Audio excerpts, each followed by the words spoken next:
Annie Frey, Ryan Wiggins, Brad Range. That's us. That's right. Gotta love this American ride. What do you want from me? I'm not America's sweetheart. For goodness sake, kid. Keep your voice down. Your father's listening to the radio. I'm not America's sweetheart. This is the Annie Frey Show on 97.1 FM Talk. Well, half the people who were just mentioned aren't here today, right, Brad? It's me, Heidi Harris, not Annie Frey. Brad's here. No Yep. Ethan here. No Wiggins here. I mean, how are we going to do it, buddy? How are we going to do it? Oh, we're professionals. We can handle this. We can do this. Yes, I'm Heidi Harris. If you don't know who I am, I hope you do, right? I did a Sunday show here for how long on the station? Well, for a real long time. Couple of years, yeah, with the producer Ethan was my producer at the time. Have you heard him do those high school games? Oh yeah, he sends us the reels and the highlights of him calling it. So he'll do several, like he'll do Lindenwood University, and he'll send us a highlight reel of him calling Lindenwood highlights, and it's pretty cool. He's really good. He's really good. I mean, not that I'm shocked because he's enormously talented, but he's so good and he's so smooth, and you have to be so fast to be able to do that. I mean, I'm telling you, Herb Strite's got nothing on Ethan. That's what I'm saying. That's what I'm saying. The next one? Yeah. You know what? Why not? That's where they start. Oh, right? yeah. He's so young and he's so talented and he's such a motivated guy. I just love it. I think it's just great because, you know, these guys don't just show up on our TVs sitting next to Al Michaels or somebody out of nowhere. They've been working at it forever. Right. They put in the work, and I'll tell you what, knowing Ethan, he does that. He puts in the work. He's one of the hardest working people here. He is. He's amazing, and he's a great person too, and that's good. So, but he's not here today because he's working with Reardon, which is, you know, he ducked out when he had the chance to avoid me. He works with Reardon every day. I know, but he's not here with us today, but that's okay. We're having a great time. We got a lot to talk about today on the show. A lot of news going on. Here's some really good news. Just the other day, they were talking about how the economy was going to be shaped or certainly indicated by what's happening between NVIDIA, which I wish I'd invested in years ago, the big AI company, and Walmart. Those were going to be the big indicators of what was going to happen, right? And Walmart, their sales outlook is really, really good. And that's interesting because, you know, of course, Target's, we're not going to talk about Target. I haven't gone to Target in 15 years because I don't like their policies, but they're down, still down, and we don't care about them. But Walmart's up, which is huge. And what's interesting about Walmart being up is that even middle-class people, I mean, I'm a middle-class person. I've shopped at Walmart forever, right? Don't we all shop at Walmart? Oh, yeah, if we can. I mean, if you've got one within driving distance, for sure. It would bother me to live where there wasn't one close by. You know, they say that nationally, 90% of people live within 5 minutes of a Walmart or something like that.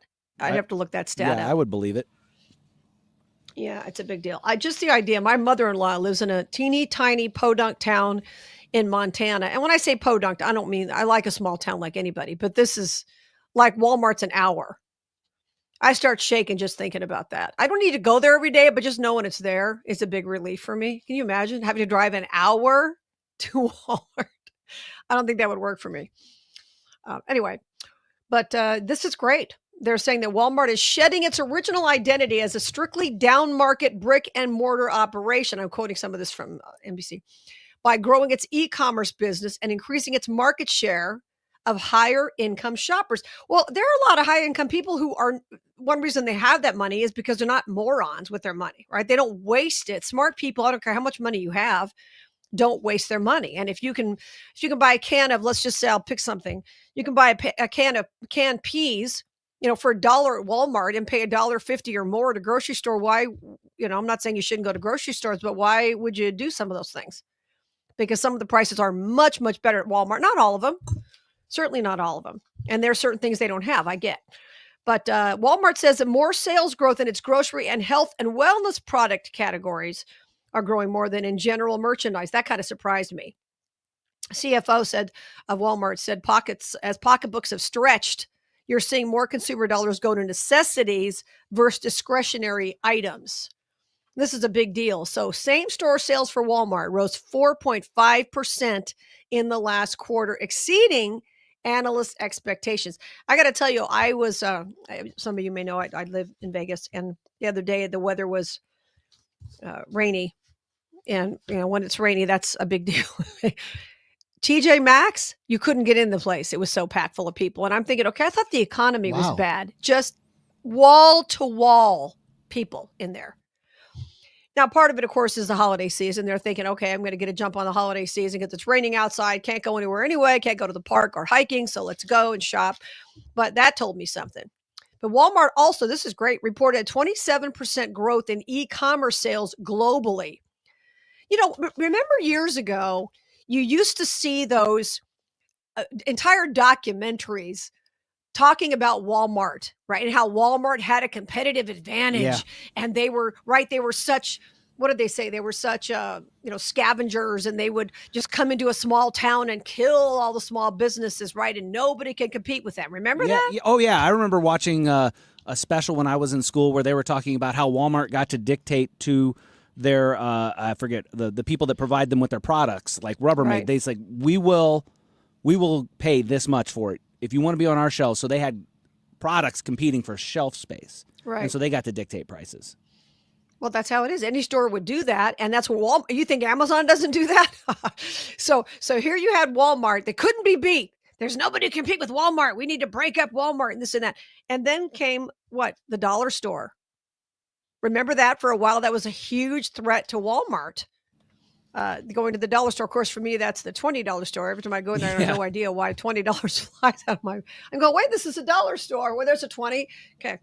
Anyway, so that was interesting that Walmart was hurt by the dollar stores, and then they were hurt by Amazon. So wait a minute, I thought Walmart couldn't be hurt by anybody. I thought they were such, voracious competitors that nobody could beat them. Right? That's America.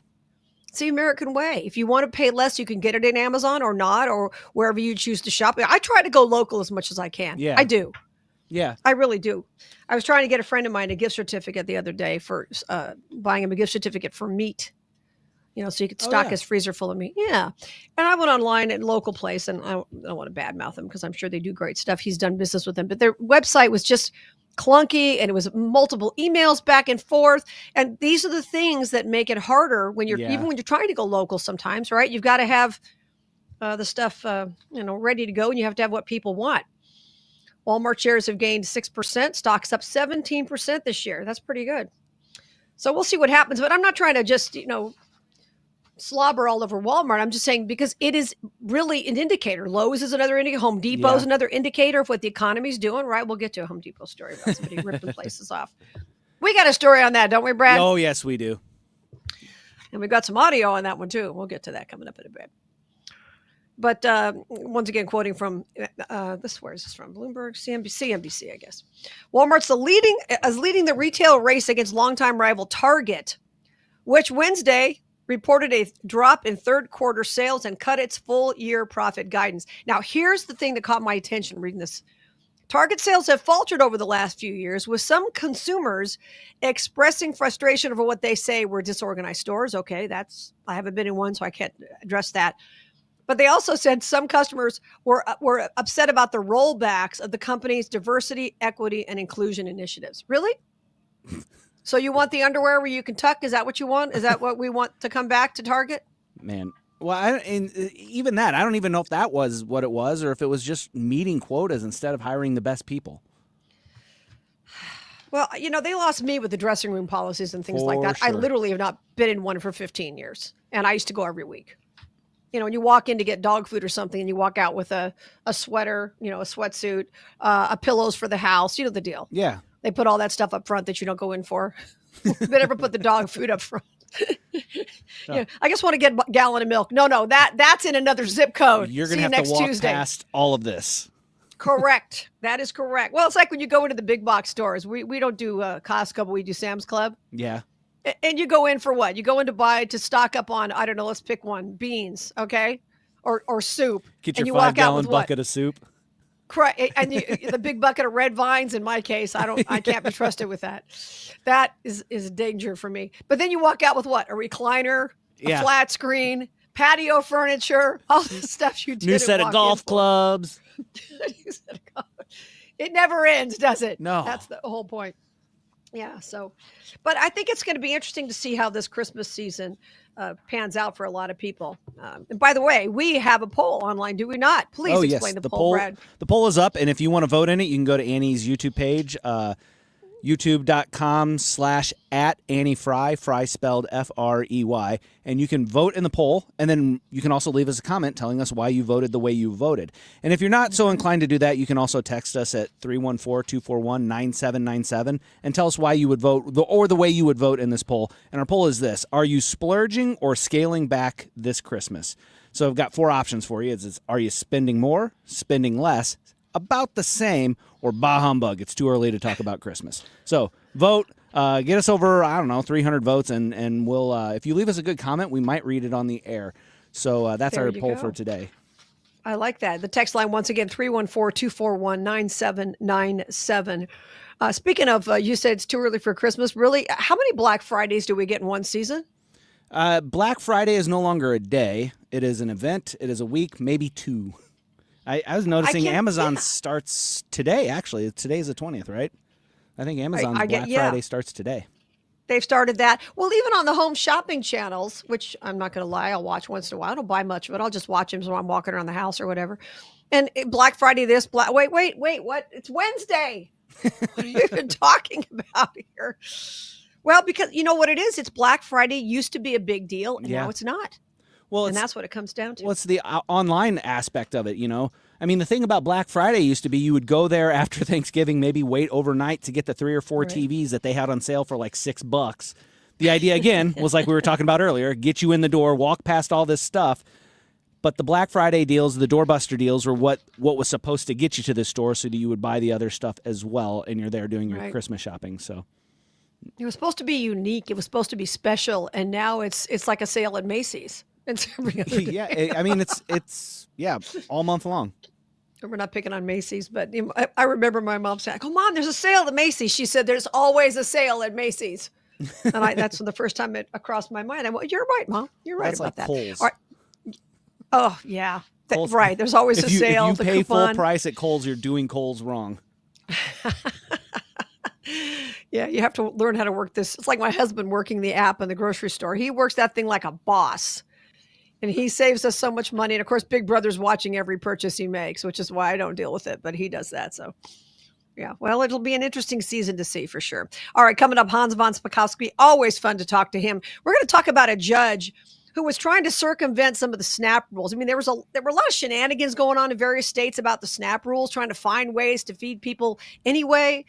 We'll get to that and much more coming up here on the Annie Frey Show. I'm Heidi Harris, in for Annie Frey. All this time, 'cause I'm just a nobody, trying to tell everybody all about somebody who saved my soul. You've got your whole life ahead of you, so choose a Medicare plan you can count on. And that's what you get with a Medicare Advantage plan from United Healthcare. With more than 45 years' experience serving its members, United Healthcare has plans with low monthly premiums that fit your life today and as your needs change tomorrow.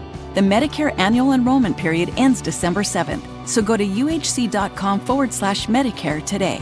United Healthcare Medicare plans. It's Medicare coverage Missouri can count on. There's a lot on the line in divorce. This is Joe Cordell of Cordell & Cordell, the largest family law firm in the country, with over 35 years of helping clients navigate divorce. Divorce touches all areas of your life: your home, savings, retirement, and of course, kids. So when you find yourself facing divorce, you need a partner you can count on. If you are facing divorce, contact Cordell & Cordell today at 1-855-GET-LEGAL. The choice of a lawyer is an important decision and should not be based solely upon advertisements. 600 Kelwood, St. Louis.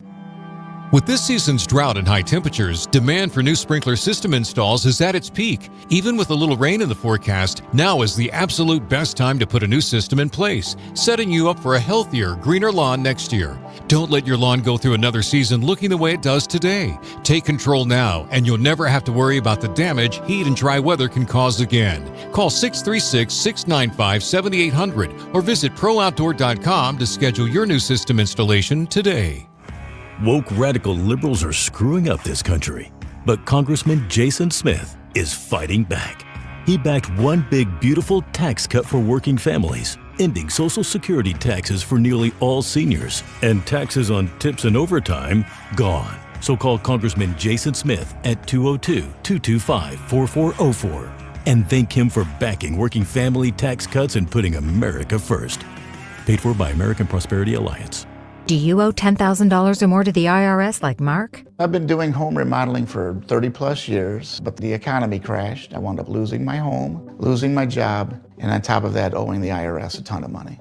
I owed the IRS $114,000. It really, truly was the worst part of my life. Then Mark found tax relief advocates. On news radio, I heard about TRA, and I thought, what's the worst that could happen? So I picked up the phone and I called them. When it was all said and done, TRA settled my $114,000 debt for $100, and I'm telling you, I was ecstatic. Could not believe it. Would recommend TRA to anyone. If you owe 10 or even hundreds of thousands of dollars to the IRS, don't lose hope. Do what Mark did and call TRA for a consultation. But TRA did. They gave me a second chance, and I'm forever grateful. Visit TRA.com or call 800-491-9914. 800-491-9914. That's 800-491-9914. Sponsored by Progressive. We make the claims process easy so you can get back on the road in no time. It's why over 43 million drivers trust Progressive. See for yourself at Progressive.com. Annie Frey is back because truth doesn't take a break. 97.1 FM Talk, St. Louis Conservative.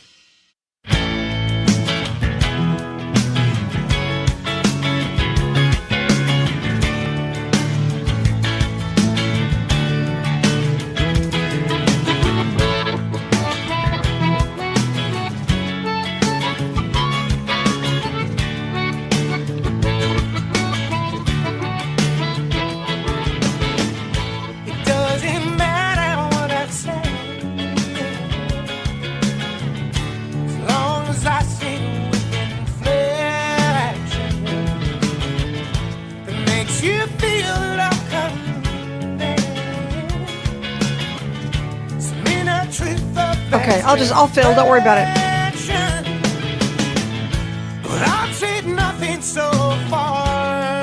I'm Heidi Harris, in for Annie Frey today. Hope you're having a great day. Annie's taking a couple of well-deserved days off. Ryan Recker will be here tomorrow, who's a little bit of a character. I love him. He's a great guy. And he's always fun. Coming up, Hans von Spakovsky, we're going to talk a little bit about a particular judge. And it wasn't just one, but we'll talk about one particular judge who was trying to circumvent the rules regarding SNAP. And we're also going to talk a little bit later about how SNAP benefits have been used for fast food meals. Where's my SNAP card for fast food? We'll get to that because I am the queen of the drive-thru. Joining us is Hans von Spakovsky. You know who he is. He's a phenomenal guy. He is a senior legal fellow of the Heritage Foundation, a writer, former FEC commissioner, all kinds of good stuff. How are you, sir? Good talking to you again. Heidi, I'm doing just great, and it's nice talking to you, too. Yeah. So talk to me a little bit about this judge. I love the fact that you called him the November's Dishonorable Conduct Award winner, John McConnell. So, I noticed around the country, there were a lot of people trying to do legislative bodies, lots of people trying to circumvent the SNAP rules, wanted people to get paid, or to get their SNAP cards. When it was going against the rules, the money wasn't coming from the proper place, all of that. But what he did was particularly egregious. Well, it was. And look, what we've started doing is we're going to probably every month or so take the worst decision, a decision where a judge totally is outside the law and the Constitution, and give them this dishonorable conduct award. And the reason we gave it to this particular judge is because he issued a decision, John McConnell, Rhode Island, that was a clear and obvious violation of the Constitution and federal law. Remember, the government got shut down, the SNAP program started running out of money. And what does he do?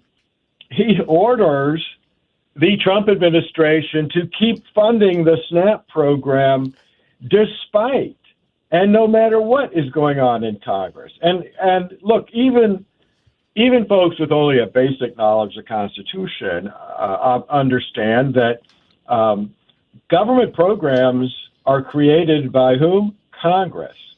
Who funds government programs? Congress. Yep. And if Congress isn't providing the money for a program, the president can't simply create it out of thin air. And yet this judge basically says, well, I'm going to rewrite this federal statute, and I don't care what the Constitution says about appropriations, and tells the administration, you have to keep fully funding the SNAP program. Now, of course, the whole thing got rendered moot by the fact that Congress finally, got its act together and they passed funding. But the very fact that this judge would do this shows just how bad some of these judges are. By the way, he barely got confirmed. And it's clear he never should have gotten confirmed. Obviously. Now, is this particular ruling that he got, is that going to stand? Are there courts going to use this later if they need to? Or, I mean, what's the situation there? Well, he might. I mean, other courts might try to use it. But if they do, those decisions will get appealed. And there's no doubt that the Supreme Court would immediately toss them out, which is exactly, of course, what happened in this case.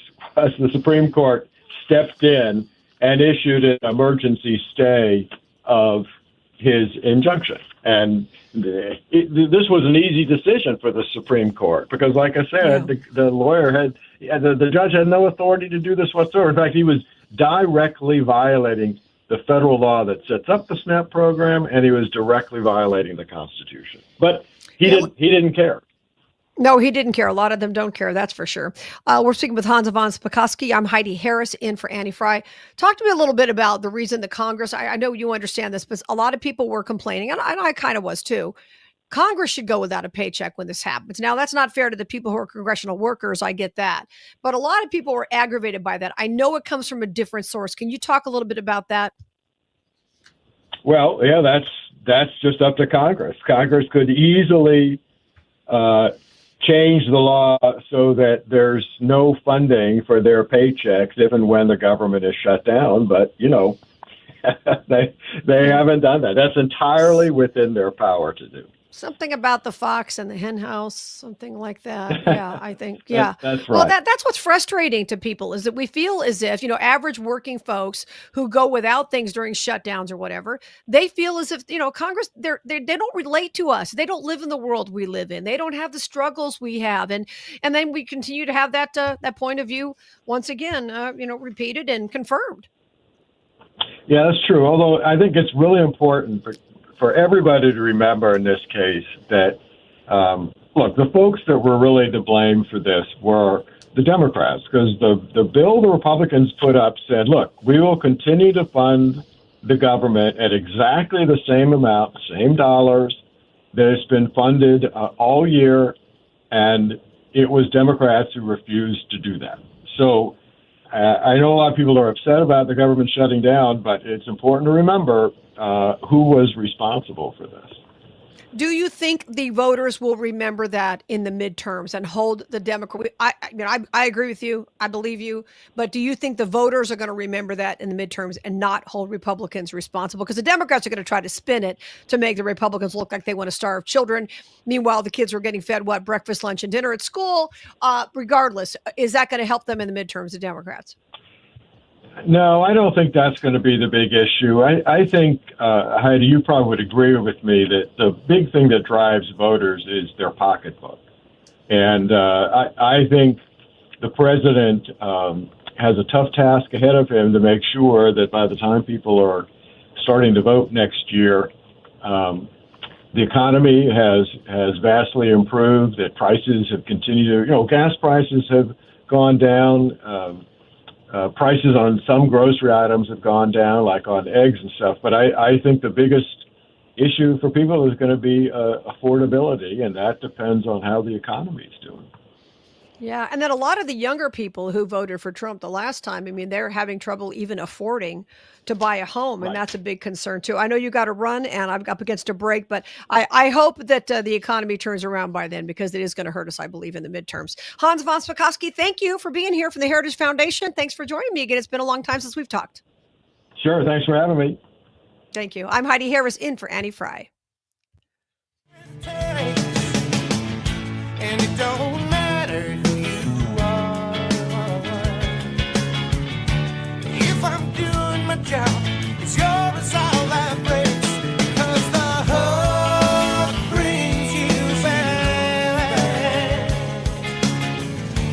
I ain't telling you no lie. The hug brings you back. On that you can rely. There is something amiss.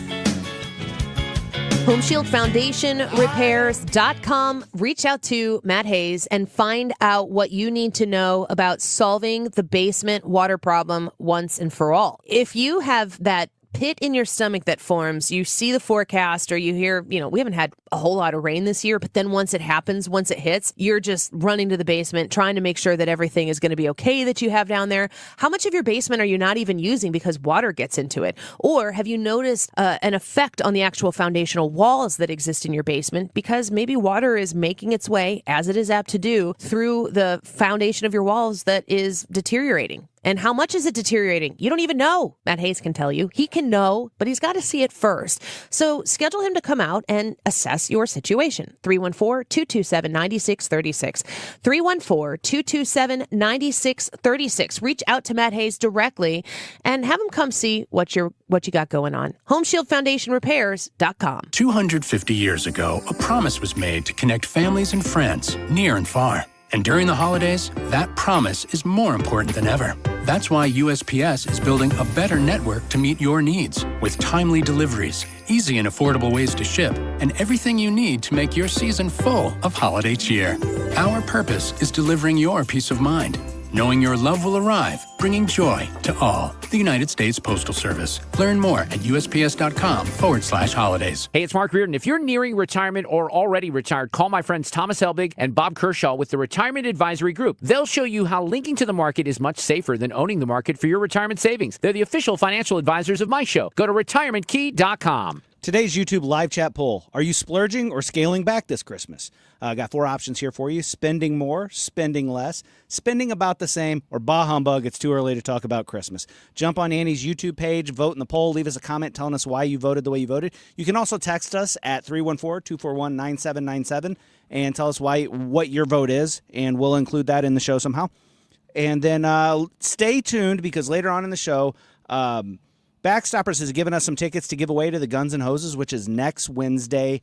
That's what would that be? November 26th. It's the day before Thanksgiving. We have a giveaway coming up later in the show, maybe in the 2 o'clock hour, so keep listening, and maybe you'll win 2 tickets to go see Guns N' Hoses. The time is 12:31. This time check is brought to you by Jerry Kelly Heating, Air Conditioning, Plumbing, and Electrical. It's time for a $98 furnace tune-up. From the gateway city to the front lines of freedom. 97.1 FM Talk. St. Louis Conservative. I feel so close to you right now. It's a force field. I wear my heart up on my sleeve like a big deal. Your love. I'm Heidi Harris in for Annie Frey as she takes a couple of well-deserved days off. Tomorrow you'll have Ryan Recker in, and he's a great guy. Just a really good guy. There's some great people in the radio business, don't you think, Brad? I've run into almost no bad ones in the entire course of my career. I love Almost everybody that I've worked with here at KFTK. This is the only station I've ever worked at, but everybody I've worked with has just been amazing. So, yeah, radio people, it's I don't want to say it's a club, but it's a club. Like when you're in it, you kind of get it, and everybody knows that you got to help one another out, and we're really good about that. Yeah, we're a little weird, but that's why we chose this occupation, right? Yeah, I read an interesting book years ago about it's called The Wisdom of Psychopaths. And it was talking about because you think of psychopaths as being somebody like, Ted Bundy. No. Psychopaths are normal people who just don't care about what happens to others. Yeah. You know what the number one occupation for a psychopath is? Ooh, I feel like I've heard this. Is it a lawyer? CEO. That makes sense. But Yeah, wait, you gotta don't be get too cocky. Media is number 3. Yeah, you Just kind of thought I'd got throw to us in be. there. You kind of got to be able to be cutthroat to be a CEO because you got to make hard decisions. You do, definitely do. So, going back to the SNAP thing for a second, I'm just talking about with Hans von Spakovsky about a judge who was trying to find an illegal end run around the shutdown and the SNAP benefits that were cut. I did not know this because I used to eat in drive-thrus several times a week. I love the drive-thru. I can't stand to, I don't like to cook. I'm not a very good cook, but I am married, so I have to at least try. God bless my husband. He keeps that barbecue sauce handy. And he just slathers whatever I cook with barbecue sauce, and somehow it makes it edible. But here's what I did not know. And I have looked up the history of food stamps and how food stamps used to only cover things like, oatmeal, milk, things like that. Now they cover Doritos, Cheetos, Fritos, Oreos, all that stuff, right? All things that you shouldn't be eating or you don't want to buy. So here's so I've actually looked that history up. But anyway, in 1977, there was a loophole allowed called the Restaurant Meals Program. You know, when you drive by a fast food place, you see SNAP friendly or whatever, it says SNAP eligible or whatever. You wonder why? This is where it came from. And the theory was homeless people who don't have a kitchen should be able to get a hot meal. Okay. Now, would you say that's being abused? Oh, for sure. Yeah. Okay. So listen to this. 9 states, according to Republican Iowa Senator Joni Ernst. It's interesting. I'll get back to Iowa. It's kind of fascinating that she's concerned about this. 9 states, including Arizona, California, Illinois, Maryland, big shock there. Maryland, Massachusetts, Michigan, New York, Rhode Island, and Virginia, all of which are Democrat run, except for Virginia, which is about to be Democrat run again, are opted into a SNAP program called the Restaurant Meals Program, as I mentioned, which has spent nearly, listen to this, $250 million a year on hot meals, including fast food. And it makes you wonder if people weren't able to get, I don't want anybody to go hungry in America. That's why we have food banks. That's why the kids are eating at school and all this, right? Nobody wants people to starve. But you should not be able to go get McDonald's, hot food at Walmart. You're supposed to have to actually cook it. I mean, if you want to buy it on your dime, go ahead. Because I love a taco, burrito. I love fast food. Love it. Love it. I'd eat it every day, probably. It's terrible. But I do love it. But listen to this. Joni Ernst's office found that from June 2023 to May 2025, $475 million in taxpayer funds were spent in the Restaurant Meals Program at fast food establishments. California accounted for more than 90% of it. So it makes you wonder also if fast food places would completely collapse if it weren't for the SNAP thing. I can't. Right? I mean, yeah, there's an aspect of that because I was kind of thinking about that. Well, that's money going back into the economy, which is a good thing. But the other side of that is too. I mean, I don't ever think it's a good thing to take money out of somebody else's pocket to give it to somebody else, even if it helps the economy. I don't know that that's not a moral thing. I mean, it's different. It's not. It's different if a person like volunteers the money. It's like, oh, these people are starving, these people are hungry. Let me give of them. But to use somebody else's funds and say, I'm the moral person because I'm taking your money and giving it to those people because they need it, and I don't think you do. That's a bridge too far. Well, it is, and not only that. Like I said, I love to eat fast food. I do, and I'll hide the packages from my husband. I will. I'm not going to lie, but I don't do it as much as I used to. Sit in the car in the driveway. Oh, absolutely. I hide those. I bury them in the trash can. Not that he would give me a hard time because he would not. But it is the more expensive choice. And nowadays, it used to be able to be. I could go to any fast food place and manage to eat a meal for $5. Right? That used to be how it was. Yeah. And now, it'll be 8, 10, 12 or more, depending on what you're eating. So I kind of feel guilty about it now, like I used to not. And I get annoyed. And I think for that money, I could have bought a hot chicken, a loaf of French bread. It would have lasted me 3 days, right? Or whatever it is that you get. So I was just starting to make this calculation in my mind. But my point is, I'm making that calculation as a person who pays for my own food, works for my own money. So why should other people be able to do this at my expense? They don't have to calculate. They don't have to say, oh, well, can't really afford that because, yes, they have to consider how much their SNAP card is going to get them. I understand. But it's not the same as when it's your money you're spending, right? Right. It just... Hundreds of millions. Well, like, and like, to me, am I wrong here? The S in SNAP stands for supplemental, which if something's supplemental, it's not supposed to be. It's not supposed to be all of your nutrition. It's supposed to supplement what you have. So the idea being that okay, I can get 80% of the nutrition that I need 20% more. SNAP is what's supposed to help do that, and people aren't treating it like that anymore. It's like, this is where I get all of my food. Where if like during the shutdown, man, you might need to cut back on some other areas of your life and redirect those funds to food. You have to reprioritize. Now, I don't know everybody's finances, and I'm not going to sit here and pretend like everybody can do that. But I mean, you have to be able to feed yourself too, right? Well, you should be able to feed yourself. And what's interesting too about Jody Ernst, here she is from Iowa. And I've talked about this many times on my own podcast and other stations that I go on in the Odyssey family.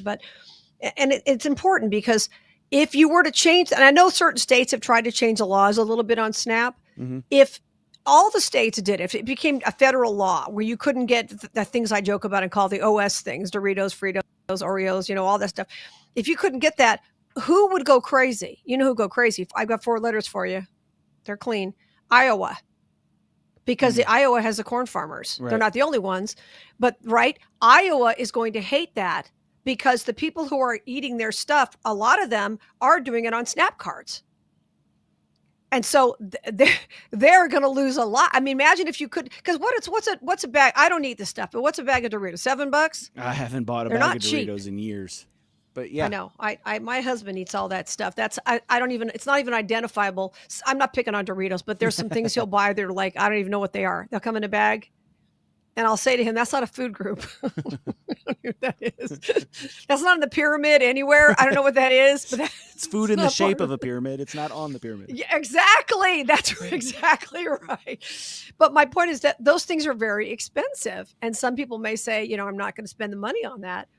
And so then what's going to happen with the corn? I don't want to punish farmers, obviously, but everybody needs to pay for their own. That's really what it comes down to. And it's funny how you care more about how you drive your car when you've paid for it.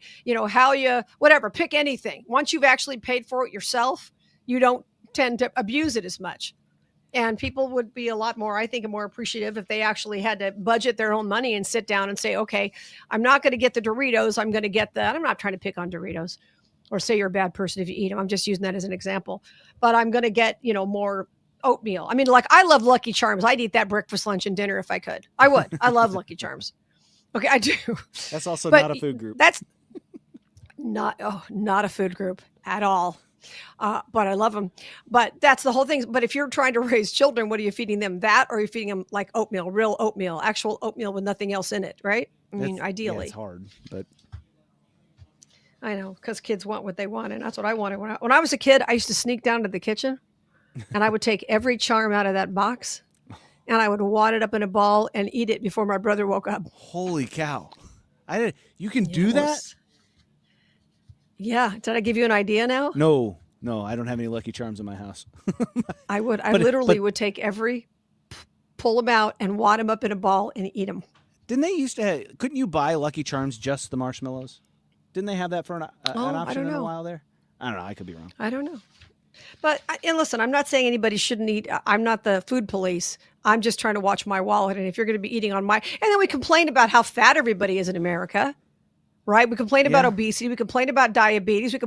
So we're giving people who don't have a lot of money the ability to buy garbage that doesn't help them. Once again, you want to buy whatever you want to buy. I don't care what you weigh, and none of my business. But we shouldn't be funding that, is my point, to make people sicker.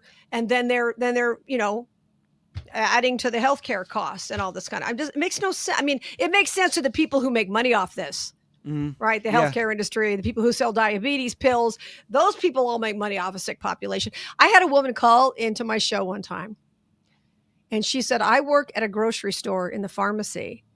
And she said, I can tell what you're going to need as far as medication if you pull up to my pharmacy with your shopping cart. If I can look and see what's in it. That's and wild. Tell what. Yes. That was wild. Interesting, huh? Yeah, that's okay. I have diabetes, sense. high blood pressure. She's looking at that. She'd look. Yeah, you know what though? She would look at my shopping cart and be very confused because I take I do have heart medicine. I do have cholesterol medicine. I do have blood pressure medicine. I have all of those. I don't have high any of them, but I have all of those medicines because I've had those heart issues. And if you looked at my cart, it's mainly like grilled chicken, vegetables, stuff like that. There's not a lot of junk food in my cart because having the heart attack was not fun, and I don't want to do that again. And so I try to eat healthy, but I'm still on all those meds. How old were you when you had your heart attack? 27. 27 when I had the first one. Is that running in your family or something? Yeah, I would say 3 of my 4 grandparents have had heart issues.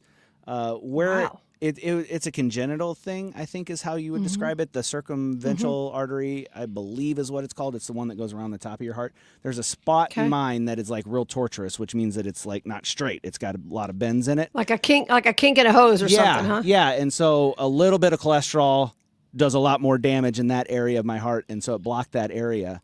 And then the second one was whenever I did everything the doctor said and lost weight and exercise. The second one happened because that area opened up and then a blood clot got stuck in it. Wow. And so then they put a stent in because they could then get the stent in. And then the third one happened whenever that stent calcified and scar tissued over and blocked again. So you've had 3 heart attacks? 3 of them, yeah. Wow. So. Wow, and you're so young. Yeah, too young to have 3, but in better shape now than I would have been had I not had them. Yeah, well, and, some people everybody's up against it genetically in various ways. I'm sure people have, but still, and you're smart though. You're making the right changes to try to make your life better, and that's all you can do. I mean, that's all we can control at the end of the day. We can control our own behavior. Get out and exercise. Do the best you can. Try to eat right as well as you can. At the end of the day, I mean, what else can you do? That's all you can control. You do what they ask you to do. You exercise. You eat right, let's not go that far. And you do sometimes. Well, you know what I'm talking about. I had a doctor one time try to give me because I'm a thin blonde white woman, and our bones tend to be thinner to start with. Oh yeah, less dense. And he said, "Here, take this prescription. It'll prevent breast cancer and make your bones stronger." I said, "Really? One pill can do all that, huh?" Well, the question is are my bones thin, or do I just have a propensity toward it? Well, I thought, how could you're going to give me something that's going to stop breast cancer and make my bones stronger? I thought, my nose is twitching. And so the next time I saw him, he said, "Oh, you're taking," I said, "No, I'm not." And that was the end of the conversations. Yeah. So you do some of what they say. How's that sound? Well, and then take care of yourself. yourself. Just ask questions. Make them answer the questions that you have about whatever it is they want you to take. That's what I do. I mean, I bombard my physicians with questions, and you know what? If they've got good answers for them and explanations, I'm down. I'll trust them a lot more, and I do trust my doctors because I've had those conversations with them. If your doctor doesn't want to talk about it, that's a red flag to me. Yeah, they want to brush you off, pat you on the head. Here, just take this. Yeah, if they actually answer your questions, that's entirely different. I'm not saying don't trust doctors. I'm not saying that at all. But I still think you have to, like you said, ask some questions and be educated as to, the issues, and then check ChatGPT for your medical advice. I'm teasing in the chat. We'll talk about ChatGPT coming up because that's quite a thing that a lot of people are using now. And Melania Trump actually mentioned that. We'll talk about this a little bit later in the show. Melania Trump mentioned AI in a speech she gave. We'll get to that too. Much more to come on the Annie Frey Show. I'm Heidi Harris in for Annie Frey.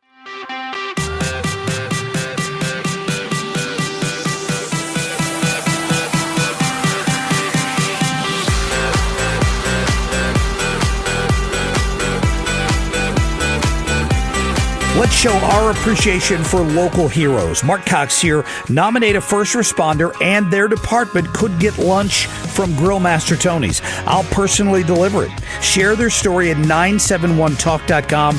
Nominate them today. Don't get lulled into believing the IRS is getting soft. It's just the opposite. Hi, this is Lance Drury with the Lance Drury Law Firm.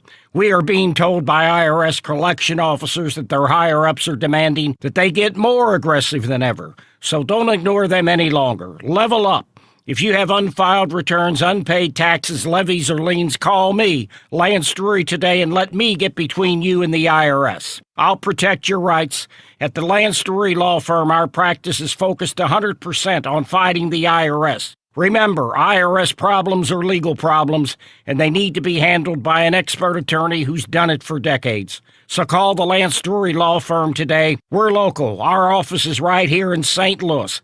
Call 314-260-6120. Visit Lance, D-R-U-R-Y, law.com to schedule your free consultation with your local tax resolution law firm. The choice of a lawyer is an important decision and should not be based solely upon advertisements. This holiday, give the gift that lasts all season long. Cardinals ticket packs are on sale now, starting at 5, 6, and 10 games. All packs include 2026's top games and favorite giveaways. Backed by popular demand, choose from the opening day pack or the bobblehead pack. Check out the Cubs pack, weekend pack, or apparel pack. There's a pack for everyone. Find your perfect gift right now at cardinals.com/tickets. The holidays come and go, but Cardinals baseball lasts all season long.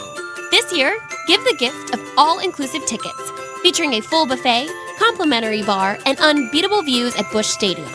Enjoy great food, good times, and every moment of the action. Choose your experience in the Budweiser 703 Club, UMB Champions Club, Coca-Cola Scoreboard Patio, and more. Make your holidays brighter with all-inclusive tickets, on sale now at cardinals.com/tickets. You're listening to the Annie Frey Show on 97.1 FM Talk, St. Louis Conservative.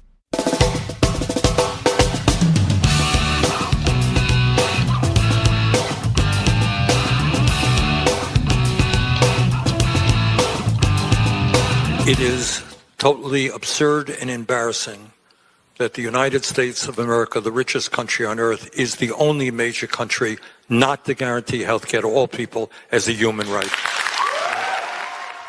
Oh, there's Bernie Sanders. I'm Heidi Harris in for Annie Frey. Let me just address that for a second. First of all, a lot of other countries don't guarantee it as a human right. And even these countries that claim they have universal health care, it's not everybody gets everything they want, right? You've got to pay for an additional tier if you actually want to see somebody this year, that kind of thing. The phrase, this is a human right, is one that sounds really good on the surface, but like if you really break down into what he's saying, so like to get healthcare, what do you need? You need the help and treatment of doctors and of nurses. And so what you're saying is I have a right to their expertise and their labor. That's correct. So if you say I have a right to their labor, what is that? If we're honest, if you have a right to if you believe you have a right to somebody else's labor, what are you advocating for? You're advocating for slavery. Okay, I have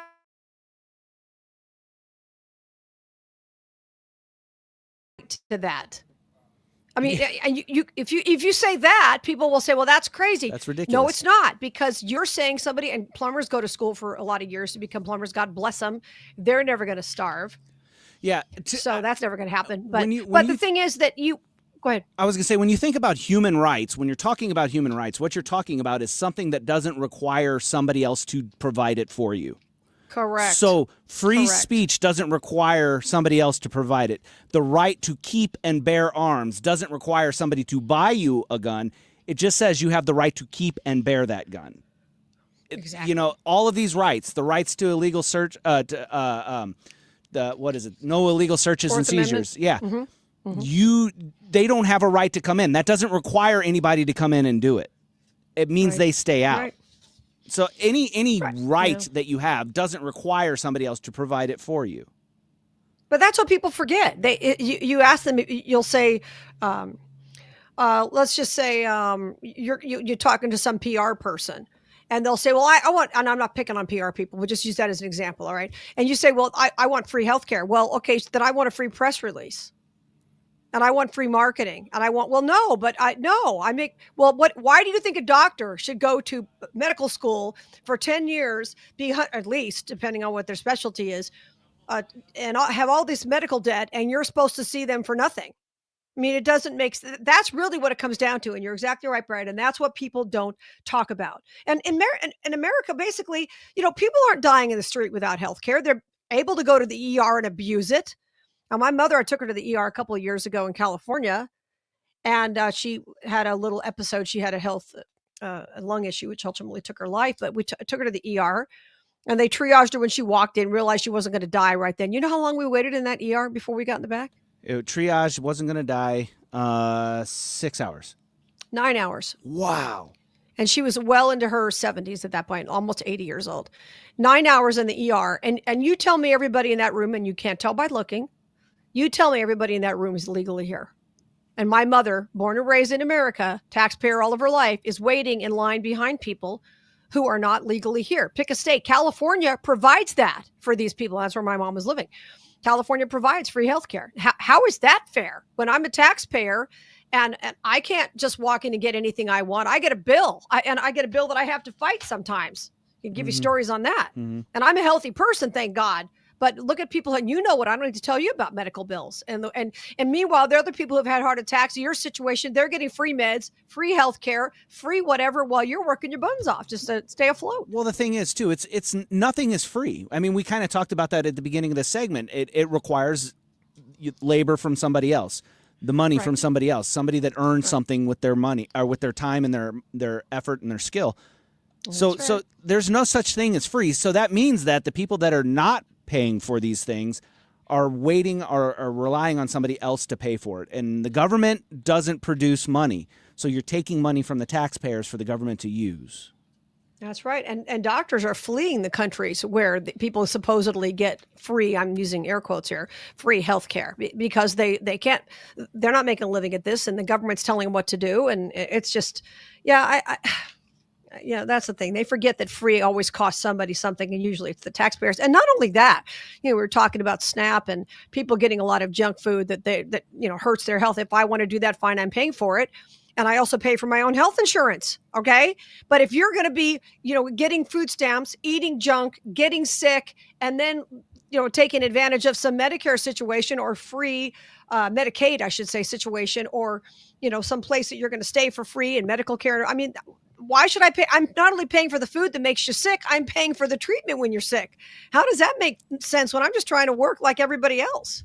Well, makes no sense. And like I said earlier in the show, if a person wants to provide for somebody else out of the goodness of their heart, out of their own willingness to do so, that is a good and moral thing. If a person wants to force somebody else to provide for someone else, so if the third party comes in and says you have to pay for him, that is not moral.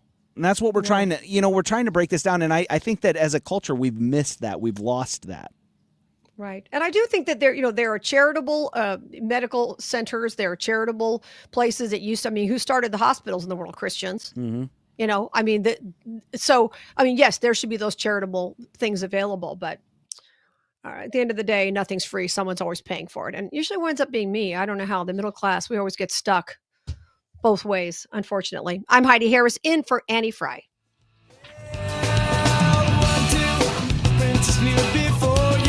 That's what I said now. Princess who adore you. Just go ahead now. One last diamonds in his pockets. And that's some breath now. This one said he wants to buy you rockets. Ain't in his head now.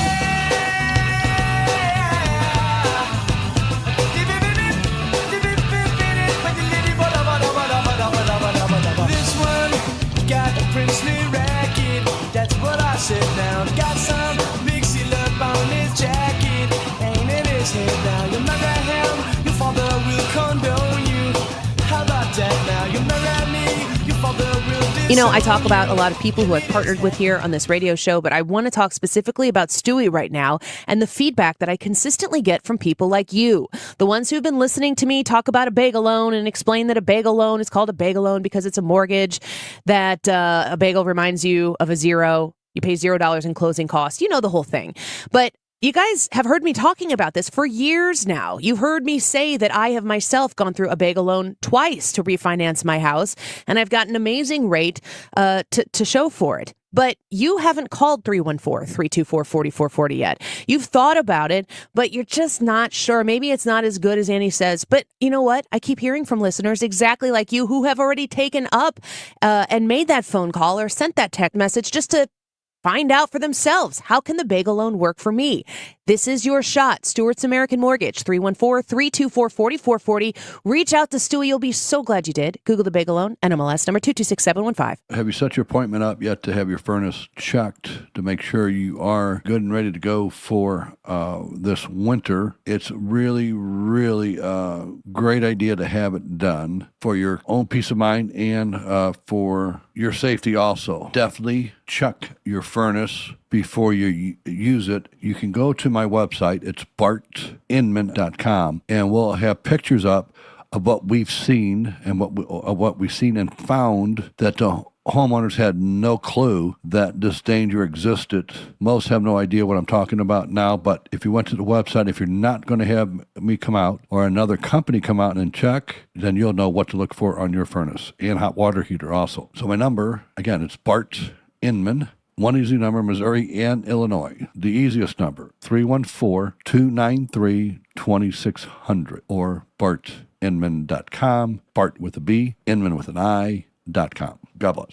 If you suffer from burning, tingling, or numb feet, pay special attention as we discuss neuropathy with Dr. Patton, D.C. Doctor, what is neuropathy? Peripheral neuropathy is nerve damage to the feet and legs. What are the symptoms? The symptoms are numbness, burning, tingling, pain, and loss of balance. Is neuropathy treatable? It's absolutely treatable, and we have amazing results. If you have burning, tingling, numbness, coldness in your feet or hands or balance issues, call us at Comprehensive Integrated Health today for a nerve damage screening. The screening will tell if you're at risk for serious complications and if you're a candidate for our cutting-edge treatment program. Don't wait until your symptoms are so severe nothing can be done. End-stage neuropathy leaves people confined to walkers, wheelchairs, and even amputations. The first 10 callers will receive a free nerve damage screening. Call 636-538-5188. That's 636-538-5188 for your free nerve damage screening. 636-538-5188. KFTK FM Florissant from the Kaufman Townsley St. Louis's Injury Lawyers Studio. Call 314-500-5000. That's 314-500-5000. All on the free Odyssey app. A communist is coming to the White House. I'm Lisa Brady, Fox News. That's the White House take on a planned visit tomorrow from New York's incoming mayor, self-proclaimed Democratic Socialist Zoran Mamdani. I think it's very telling, but I also think it speaks to the fact that President Trump is willing to meet with anyone and talk to anyone and to try to do what's right on behalf of the American people, whether they live in blue states or red states or blue cities. Spokeswoman Caroline Levitt says both teams are still working out the details. The president posting earlier that Mamdani requested the meeting. Levitt also just pushing back on a reporter's suggestion the president may be encouraging political violence in his posts about several Democratic lawmakers who made a video urging service members to not obey illegal orders. Why aren't you talking about what these members of Congress are doing to encourage and incite violence? They are literally saying to 1.3 million active duty service members not to defy the chain of command. Levitt says that could lead to chaos and put lives at risk. A bipartisan send-off for former Vice President Dick Cheney. Fellow former vice presidents from both political parties paid their respects at the National Cathedral in Washington for the funeral of a man former President George W. Bush says was no standard issue politician. If any voters came hoping for a kind word and a hug, they'd have to settle for the kind word. Dick Cheney's daughter, former Congresswoman Liz Cheney, says her father believed bonds of Americans were stronger than bonds of party. For him, a choice between defense of the Constitution and defense of your political party was no choice at all. Cheney died earlier this month at the age of 84. Fox's Jared Halpern at the White House. Former President Biden also at the service, but not President Trump, who had longstanding issues with Liz Cheney especially and was not invited. America is listening to Fox News. So Pure Talk is offering unlimited talk, text, and data on a crazy fast 5G network for just $29.95 a month for life. Not your phone's life, your life. This top-tier plan is normally $65 a month, but if you switch today, you'll save over 50% every month for the rest of your life. You might say it's the deal of your lifetime. Just dial pound 250, say Mike Rowe. Offer expires 12/7. Some restrictions apply. Details at puretalk.com. The holidays mean more travel, more shopping, more time online, and more personal info in more places that could expose you more to identity theft. But LifeLock monitors millions of data points per second. If your identity is stolen, our US-based restoration specialists will fix it, guaranteed, or your money back. Don't face drained accounts, fraudulent loans, or financial losses alone. Get more holiday fun and less holiday worry with LifeLock. Save up to 40% your first year with promo code NEWS. Visit lifelock.com. Terms apply. Air Comfort Service, heating, cooling, and insulation, weather. A slow-moving storm system and a nice November rain on tap. Cloudy skies this afternoon, periods of rain, some storms around, 65 for the high. Tonight, periods of rain, 53. Friday, rain, spot thunderstorms, 62. Rain into Friday evening, but it's gone for the weekend. Sunshine and low to mid-60s all weekend long. This is 97.1 FM Talk. Chief Meteorologist Dave Murray. The Annie Frey Show is sponsored by Air Comfort Service Heating, Cooling, and Insulation. Air Comfort Service is celebrating 56 years of residential and commercial service, maintenance and installation, and heating and cooling systems. Get in your comfort zone. AirComfortService.com. Annie Frey, Ryan Wiggins, Brad Ray. That's us. That's right. Gotta love this American ride. What do you want from me? I'm not America's sweetheart. For goodness sake, kid. Keep your voice down. Your father's listening to the radio. I'm not America's sweetheart. This is the Annie Frey Show on 97.1 FM Talk. Good afternoon. I'm Heidi Harris in for Annie Frey. Brad and I are holding down the fort. You think we can do it, just the two of us, buddy? I think we can. We've done it for an hour already. I think we can. Just got a text from a friend who is going into hospice. And before y'all cry and say I'm trying to bring everybody down, there's a reason I'm mentioning this, because I told Brad during the break. I have a friend who's been dealing with a terminal illness for about 7 years. She's ready to go. She says, just God, take me whenever, and she's been a prayer warrior. That's really been most of what she's been able to do at this point is be a prayer warrior. And God bless her. She's an amazing woman. But, we were talking kind of during the break, you and I, Brad, about we don't mourn as people who have no hope, do we? No. There's for us, death is another thing that we go through, right. And then we spend eternity with Jesus. So that's right. This is not our home. We're just passing through, right? Yeah. And when you've got friends and family members who have passed away before you, the hope is that you get to see them again. It's like, okay, so I don't get to see them anymore on this earth, but whenever I pass away and I go to heaven, then they'll be there waiting for me, and we'll be able to spend eternity together, hanging out with them again. The friendships, the relationships last forever then. They do. They really do. And I don't know what people do who don't have that hope. I think a lot of people who really mourn their parents or whatever for an extended period of time. I mean, I lost my mom recently. I've lost my dad years ago. But I think one of the reasons that they do, obviously you miss them if you had if you had good parents. I mean, I feel bad for people who never had a good relationship and then they lose their parents and there's no time to ever recover what could have been. And I feel like that's a lot of why people tend to just get stuck, because they know it can never be better than it was. Whereas if you don't have regrets, like I didn't, then it's an entirely different thing. You can say, I was close to them. I tried to be the best daughter I could. We'll forget about my teenage years and move on. I think everybody has teenage years. Gosh, I put my parents through the ringer, but that's okay. But it's I'm grateful that we have that peace that goes beyond understanding. Mm-hmm. And if you don't have that, I don't say my friend's been sick. I've been visiting her every single week for 7 years. And she's been sick, and I've known her for decades, and she's just a great lady. So she's not upset about it. She's ready to go. In fact, and then can I just say something? I was going to talk about something else here, but I'll get to it. This is really important. By the way, you can text if you think we're talking about something that catches your attention. Hopefully it does. You can text us and let us know what you think. 314-241-9797. That's 314-241-9797. Just put it in your phone under Annie. Yeah. Or Mark, or just put it, that way okay? 241-9797. Text us and let us know. I admire this woman so much. She does not have children, but she's had a woman who's lived with her for the last few years, who's been a long friend, who just has a gift of helping people. And she's done this for other people, just to be in the house, cook the meals, just to make sure somebody's there, right? Yeah. She doesn't need constant, and a nurse that comes twice a week. But she just said to me a couple weeks ago, she said, if it gets, I may get to the point where I can't stay here. And if that happens, because, you know, a friend who helps her is 80 years old. She says, if that happens, you know, I'm okay with that.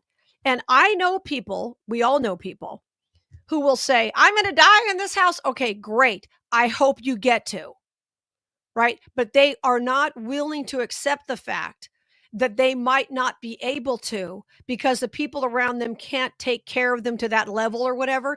And this woman is so pragmatic. And I've known other people like this who are just, okay, here's how it is. If this happens and this happens and this happens, instead of, I want to die in my house, and they don't care who it inconveniences or anything else. Sometimes your family simply can't do the extended stuff. They can't.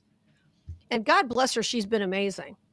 And you know, I have some friends who a couple of years back, well, it's been more than that, more than 10 years now, but they were well into their 70s, which is not old. I don't think that's old, but he had fallen one or two times.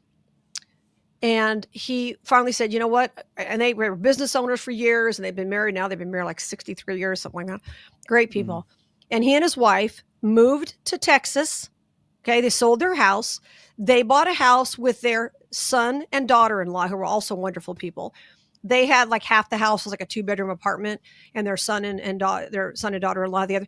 I mean, and they lived there for like 9 years because they didn't want, you know, to be a burden. They realized living on their own, managing a house was too much. Okay. And they're still, you know, think like, you know, sharp as tacks and everything else. Then after living there about 8 or 9 years, they moved into a retirement community. One of those places, I want to say it's like a hotel, and you go up and down the halls, and but they have a lovely condo. They have 2 bedrooms. They have a kitchen. It's a wonderful place. They lead a Bible study there. I mean, it's amazing. They are just amazing people. But when they felt that it was too much of a burden even to be in the house with their daughter, who would not have told them that, she would never have done that. They decided to make it easier on her because she was still working from home. And then if he falls and the ambulance comes, he's like, But there are so few people, as I get to that age where a lot of my friends' parents are older, a lot of people don't do that. They don't think about their children. They don't think about, how do I make it? You want to honor your parents, of course you do. But they don't think about how to make it easier on their kids. And that's super important, don't you think? Yeah, there's an element of that. But I think, too, is like, my wife and I are looking for a new place to live. And one of the things that is high on our priority whenever we look at is location to or distance from her mom and dad. Right now we live about, I would say maybe 2 minutes away, depending on traffic, you know, if you could get through town in that amount of time. We're in the same town, that sort of thing. And so if something happens, we can get there quickly. And we have had to do that in the past. But when we look for places... How old are her parents? Her father is 87. And so, so I mean, he's lived a great life, and he's in great spirits, and it's awesome. But you know, whenever you get older, you start slowing down a little bit, and so it's nice to be able to be there to help them out whenever they need help, be it, you know, mowing the grass, picking up the leaves, or whatever, or maybe if need be a midnight emergency where we can come over and help them out. So it's nice being able to do that, and that's what we want to do, especially since, you know, any other family members are like a plane flight away from being able to come and help. I don't know. I think, you know, and we're 15, 20 minutes away from my mom and dad. And my thing is this, as a son, I will be there for them. I mean, they helped me whenever I was helpless. You know, I was just a little baby, and they made sure that I was fed and taken care of and nurtured and loved. And it's the least that I could do to make sure that as they close in on the end of their lives, that I'm there for my mom and dad. That's right. That I can provide for them. And man, don't let that become a point of contention, a point of bitterness. Yeah, don't blow that opportunity to honor them in that way. And I know that some people may be working at. I get it; it's harder, you know, logistically, but you still have to have the right attitude, and you have the right attitude. My dad, the last 6 months of his life, my parents had been long divorced. My dad lived the last 6 months of his life next door to us, in a house that we happened to own at the time, and he lived in there. And then the last week, we couldn't get him to move into our house till the last week. He finally did it, but he was right next door. I took him to every doctor's appointment. You know, I'm driving around town with CAT scans in my hands and all these things like that. That's what you do. It's a no-brainer to me. And I'm not putting anybody down. I know everybody's got different situations. Some people have little kids and elderly parents, and I get all that. But you should honor them in any possible way that you can. And I know people whose kids, they aren't worth anything. They're not helping their parents. They don't care. They don't call. It is heartbreaking to see. Yeah. I mean, you're missing that opportunity. It really is. Like, at the end of the day, what do you really have? What you go back to the Bible here. What does it profit a man to gain the whole world but lose his soul? That's right. The stuff is just stuff. You know, you've got your family, your brothers, your sisters, your parents, your grandparents. You know, you have them for a certain amount of time, and that's all you get with them, and you make the most of it. You know. Yeah, you do. We're dealing with that with my mother-in-law, who lives up in that podunk town in Montana that I referred to earlier, where Walmart's an hour away. And it's like, okay, you say that podunk I'm going to town, die in this house. I said, I hope you get to, because if there's anywhere between here and death, that's when I'm going to have to, we're going to have to get the dumpster and do all this stuff. We're all going to have we're all going to leave a dumpster, aren't we? But, right? Yeah. Yeah, what does my pastor say? You've never seen a U-Haul behind a hearse? Oh, it's so true. It is so true. I was just talking to somebody about that the other day, and I said, if something happens to you, and this was a younger friend of mine, much younger, but she's having health issues. And I said, let me tell you something. If something happens to you where you can no longer live on your own, your kids are going to show up, a dumpster is going to show up, and everything you value is getting tossed. Mm-hmm. Because you will now not you should make these decisions while you can, to downsize, to get to a place where you're more easily, where you're closer to family or can have care. You should make them before they're made for you, because your knickknacks are going in the dumpster if somebody has to decide on that. Yeah. Think about that, folks. Just saying. Or put people's names on it or whatever. Whenever I get anything new, I always tell the girls at church, if it's a new purse, I have handbag thing, new purse or whatever, something I'm wearing, and the girls at church will go, I go, ladies, speak up. I have no daughters. Yeah. That's what I tell them. Speak up. You like something I'm wearing, I'll put your name on it. I mean, obviously I don't plan to go anywhere anytime soon, but I don't have daughters. I'd rather bless you with that now, or make sure you get it when I'm gone, than, have it go into midair. Right. Right. Yeah. Yeah, it's just tough. But like I said, we don't mourn as those who have no hope, and that's what's really important. So, and when it comes to older parents and younger kids, you got to work with us. Please just work with us. We'll honor you. Just work with us a little bit. Let us, give us the opportunity to serve you and take care of you the way you took care of us.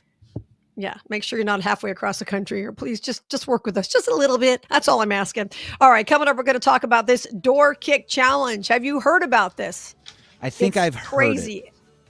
Yeah, it's going to get somebody killed. That's why I'm surprised it hasn't already. We'll talk about that much more on the Annie Frey Show. I'm Heidi Harrison for Annie Frey.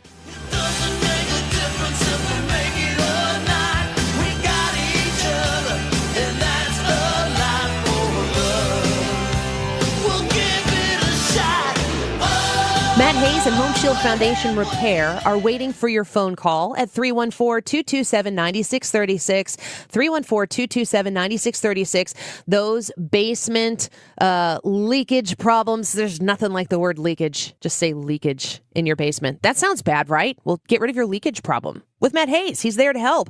He's the basement foundation repair guy. He's the guy who can waterproof your basement finally, once and for all. And all you got to do is call him and tell him to come look at your leakage in your basement. 314-227-9636. Call 314-227-9636, and he can come assess the problem. And that's one of the things I appreciate about Matt Hayes, is that he is going to need to see your basement before he sells you something. That kind of makes sense, doesn't it? What's your problem? What are your concerns? What are your fixes that are needed? He'll come, he'll assess it, he'll tell you what he can do for you, and then you can determine for yourself if you're ready to hire him.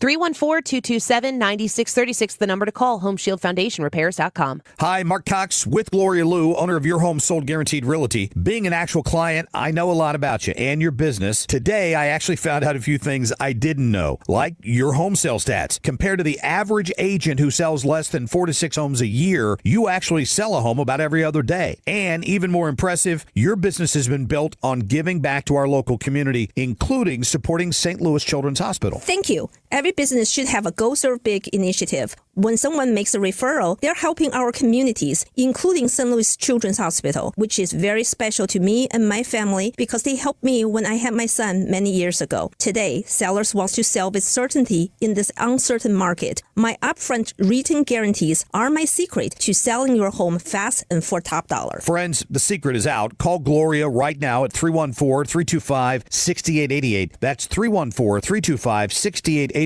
Or visit GloriaHasTheBuyers.com. Gloria and seller must agree on price and possession date. The ACA Market Plan has just announced significant increases on their monthly premiums for 2026, with deductibles over $10,000. You can enroll with Greg Hammond's Freedom of Choice plans now. You don't have to wait. One of their plans lets you use any doctor, has zero outpatient deductibles, and it's 30 to 60% lower than most Obamacare plans. Other options are full coverage PPOs with national networks, copays, and 100% annual preventative care. Also, there's no income disclosure required, so no potential tax penalties. If you pay for your own health insurance, you're uninsured, you're on COBRA, or your employer coverage is just too expensive, call Greg, and they'll provide all available options. Call 314-794-7784. That's 314-794-7784. Or go to GregHammonds.com. That's GregHammonds.com. He can custom design a plan managed and chosen by you, not the government. Sponsored by Progressive. We make the claims process easy so you can get back on the road in no time. It's why over 43 million drivers trust Progressive. See for yourself at Progressive.com. Rooted in faith, grounded in family. We're back with more truth. This is the Annie Frey Show.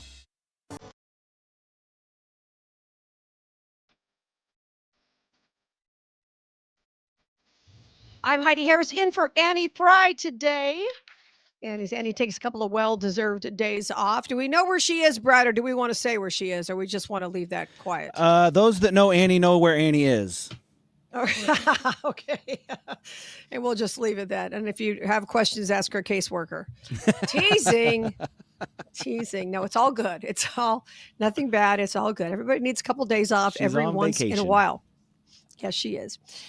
Have you heard about this thing? It's the door knock challenge now. The door door kick challenge. Okay. So people are running around. They're running up to a stranger's home and kicking the front door as hard as they can before running away. And this is happening all over the country. One of the places it's happening is a place called Elk Grove near Sacramento. They've had at least 8 reported incidents and arrests over the past month.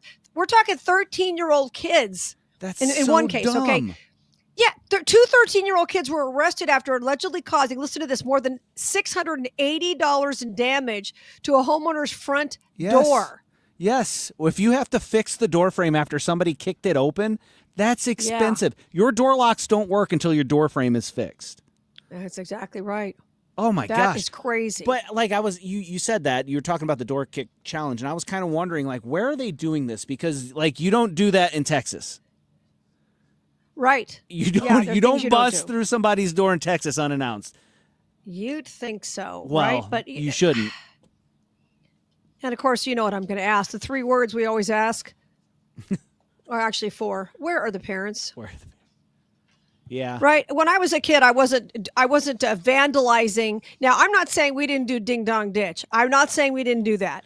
I'm not saying we didn't call up and do prank calls on people once in a while, because I'd be lying if I said that.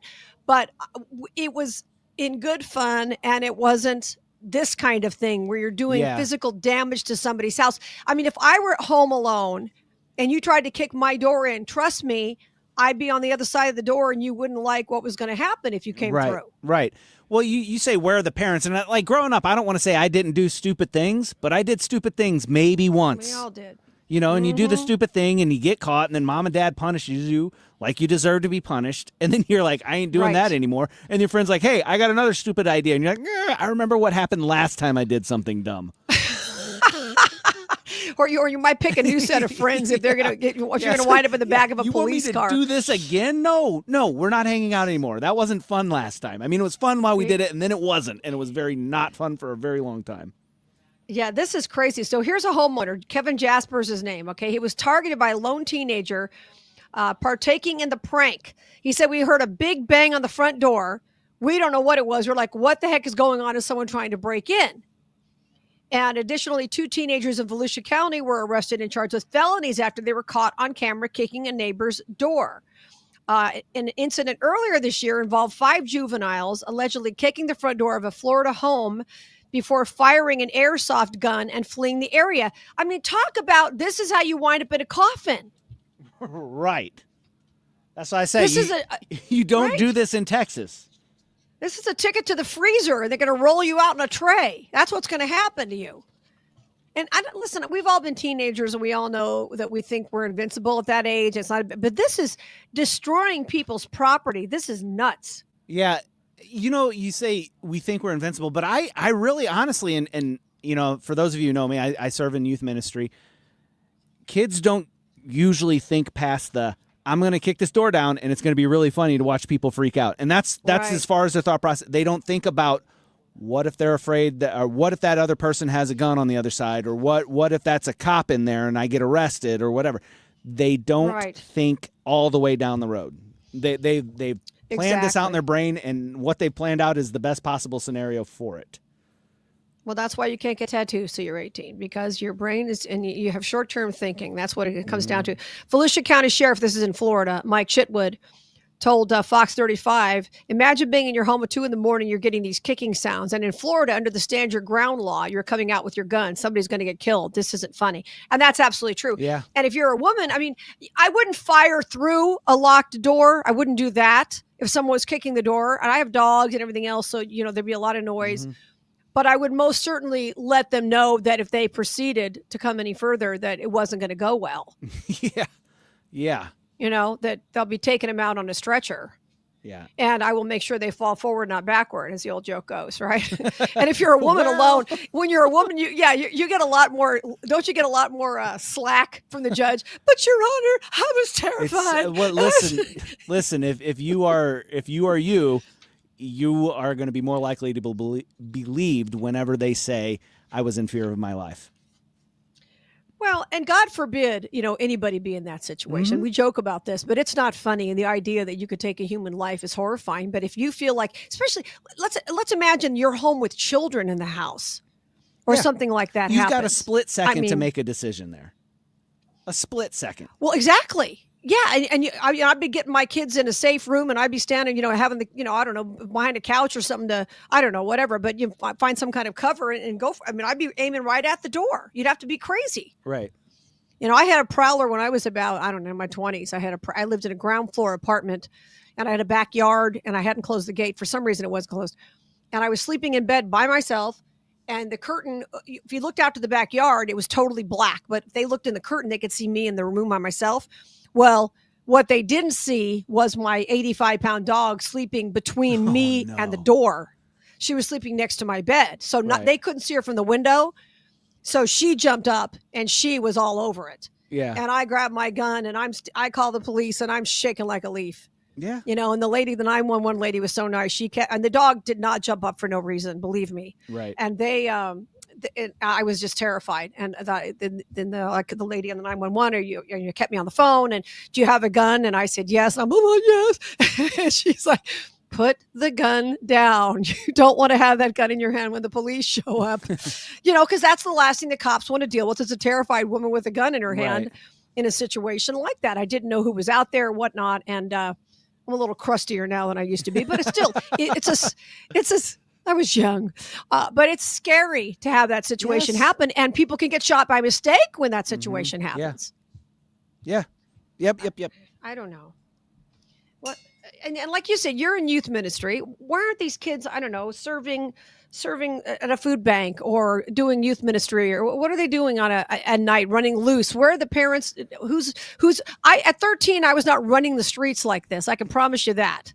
Well, I had an attitude, but I was home. You ask a really, I don't know if you expect this to go as deep as this is going to go, but where are the parents? What are the kids doing? Why aren't they in youth group anymore? Well, we've spent decades downplaying the church as a culture.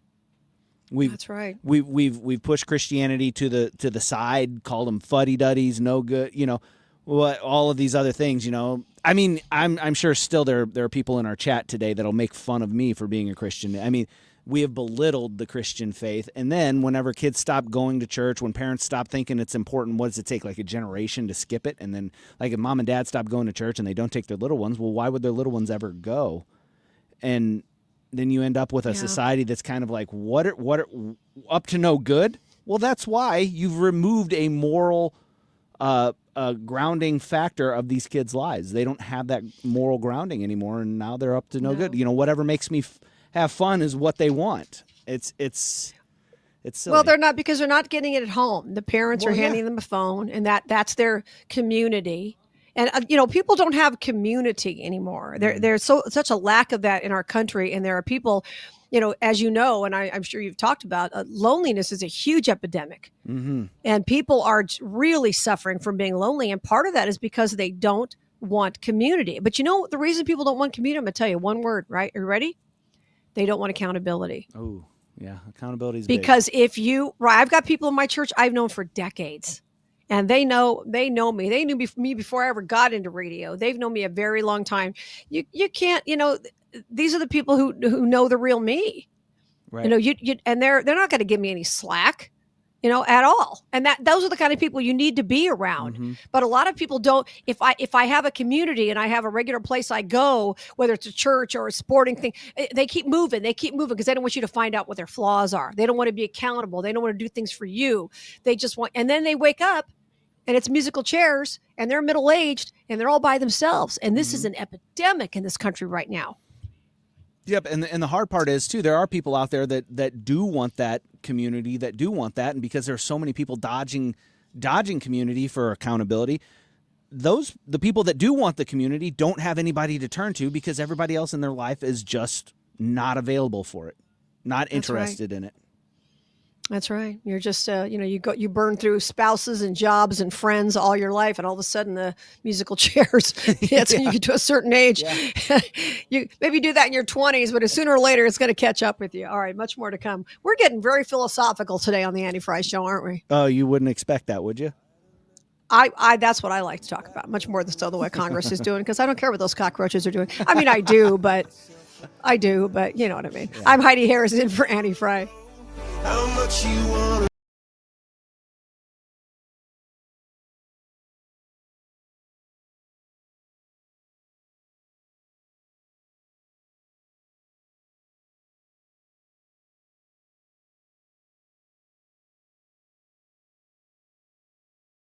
The holidays need more travel, more shopping, more time online, and more personal info in more places that could expose you more to identity theft. But LifeLock monitors millions of data points per second.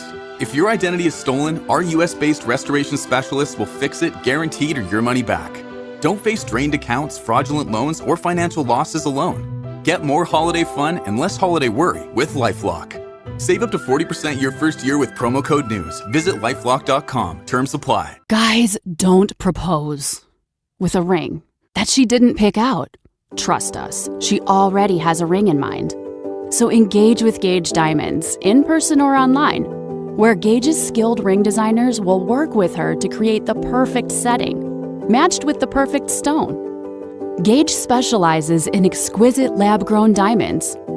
Financing available. GageDiamonds.com. We're Engagement's middle name. Mark Cox here for the Range St. Louis West. Right now, they're giving away a free basic handgun skills class. All you have to do is register for your chance to win. TheRangeSTL.com/971. I've taken this class. It's ideal for beginners. They have expert instruction. It's available in a women's only class if that's what you're interested in. The normal cost is $135. You can win the class right now at TheRangeSTL.com/971. You've got your whole life ahead of you, so choose a Medicare plan you can count on. And that's what you get with a Medicare Advantage plan from United Healthcare. With more than 45 years' experience serving its members, United Healthcare has plans with low monthly premiums that fit your life today and as your needs change tomorrow. The Medicare annual enrollment period ends December 7th, so go to uhc.com/Medicare today. United Healthcare Medicare plans. It's Medicare coverage Missouri can count on. Hi, I'm Bob Kershaw with Retirement Advisory Group. Hi, I'm Tammy Kershaw. When we meet our clients for the first time, they have built up a lifetime of savings. Their question is, what can we do with this money so we can live comfortably the rest of our lives? First, we develop a strategy to protect your nest egg from any market losses. Then, we build your own personalized structured income plan that will generate you an income the rest of your life. We put you in control of your money. You've earned it, and it's our job to make sure you enjoy it. Let our team show you how you can have the retirement of your dreams. Call us now at 314-993-9494 for a no-cost, no-obligation retirement review. You will also get a copy of our latest edition book, Your Key to a Worry-Free Retirement. We've been helping retirees and pre-retirees retire with confidence for 39 years. Call us now at 314-993-9494 or go online at retirementkey.com. That's retirementkey.com. Today's YouTube live chat poll: are you splurging or scaling back this Christmas? And we got 4 options here for you: spending more, spending less, spending about the same, or bah humbug, why are we talking about Christmas? All right, we want you to jump on Annie's YouTube page, vote in the poll. You can leave us a comment there. You can also text us at 314-241-9797, and you can get us a text in here about what you think about the poll. Also, stay tuned, because in the 2 o'clock hour, we're going to give away some Guns and Hoses tickets provided by Backstoppers, so don't miss that. Stay tuned for that. You get 2 tickets to the Backstoppers Guns and Hoses event. The time right now is 1:33. This time check is sponsored by Jerry Kelly Heating, Air Conditioning, Electrical, and Plumbing. It's time for a $98 furnace tune-up. JerryKelly.com. Born in the Midwest, built on common sense. FM Talk. 97.1 FM Talk. St. Louis Conservative.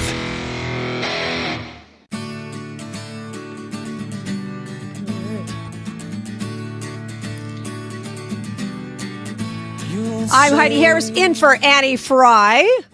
She takes a couple of well-deserved, I get paid to talk, deserved days off. Brad and I are hanging out. Hey, let me check that text line. I get paid how much to talk? You know, when I first started, I get paid nothing to talk. I was worth every dime, I want you to know. I started for free in the middle of the night. Wow. But hey, they gave me a chance. They don't do, it's hard to do that anymore, but that's what I did. I was put on in the middle of the night for free. And guess what? Here's the worst. It was open lines. So no call screener, nothing. Line 1, you're on the air. Talk about baptism by fire, right? That's how it was. I'm going to check the text line here real quickly. Be sure and put this in your phone. This is kind of a new thing we're doing, and it's really great. 314-241-9797.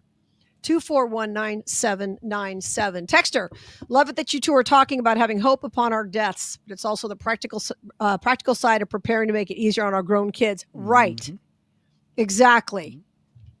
Totally true. That is important because, you know, it's not that we don't. I begged my mother to move to where I was. Luckily, she had her husband. He took care of her, and I was down there visiting all the time.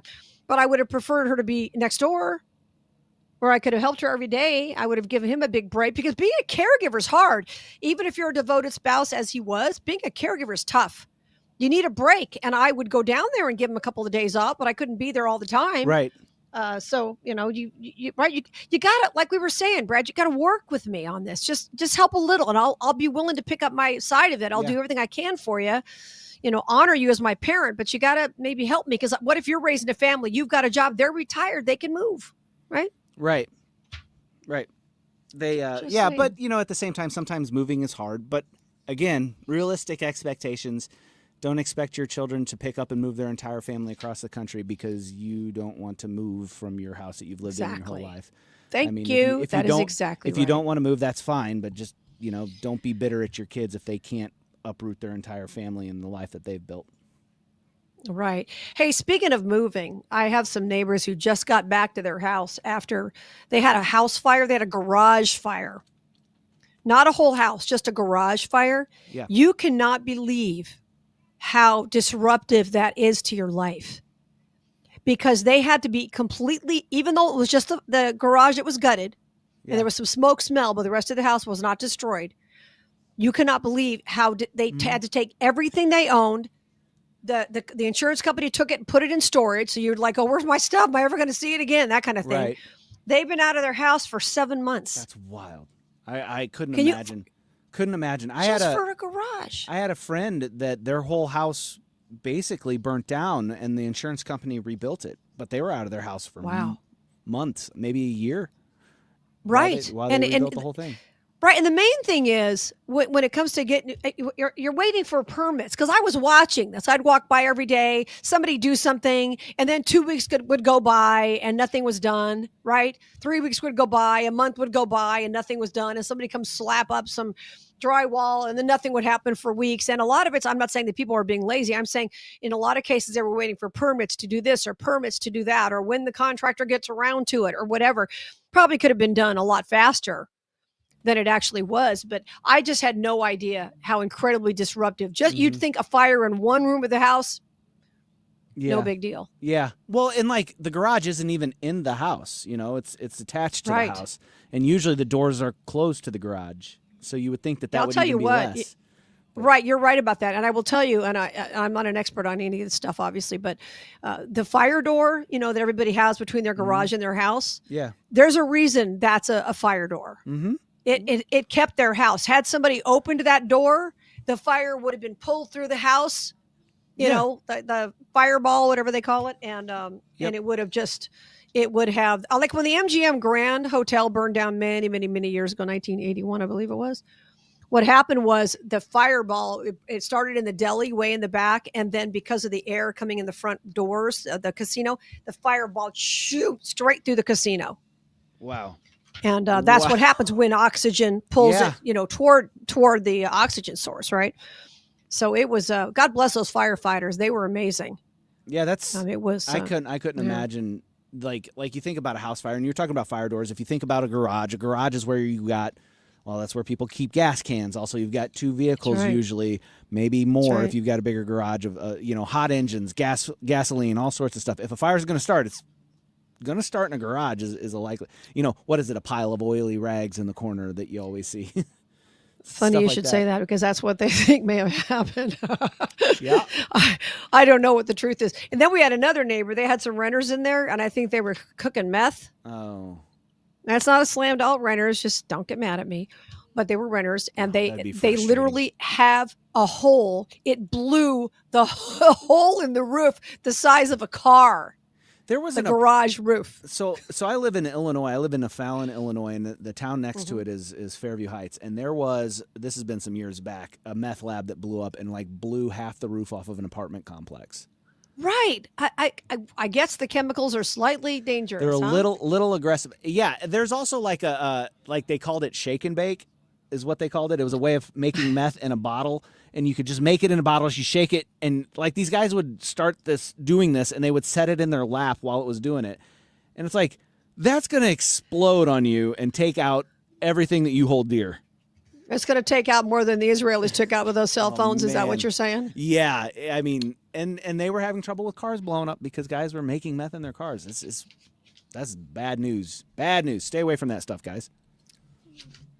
What's amazing to me, and I've never had a drug problem, unless you want to call Excedrin a drug, which I guess it is. Other than that, which I can't live without.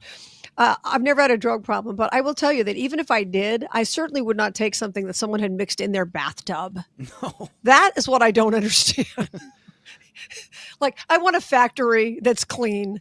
Yeah, my guess is that the most of the time when somebody tries meth for the first time, they don't really know how it was made. And by the time they figure out how it's made, it's too late. They're already hooked because it's my understanding that it's it just once and you can be hopelessly hooked, which is just stay away from it.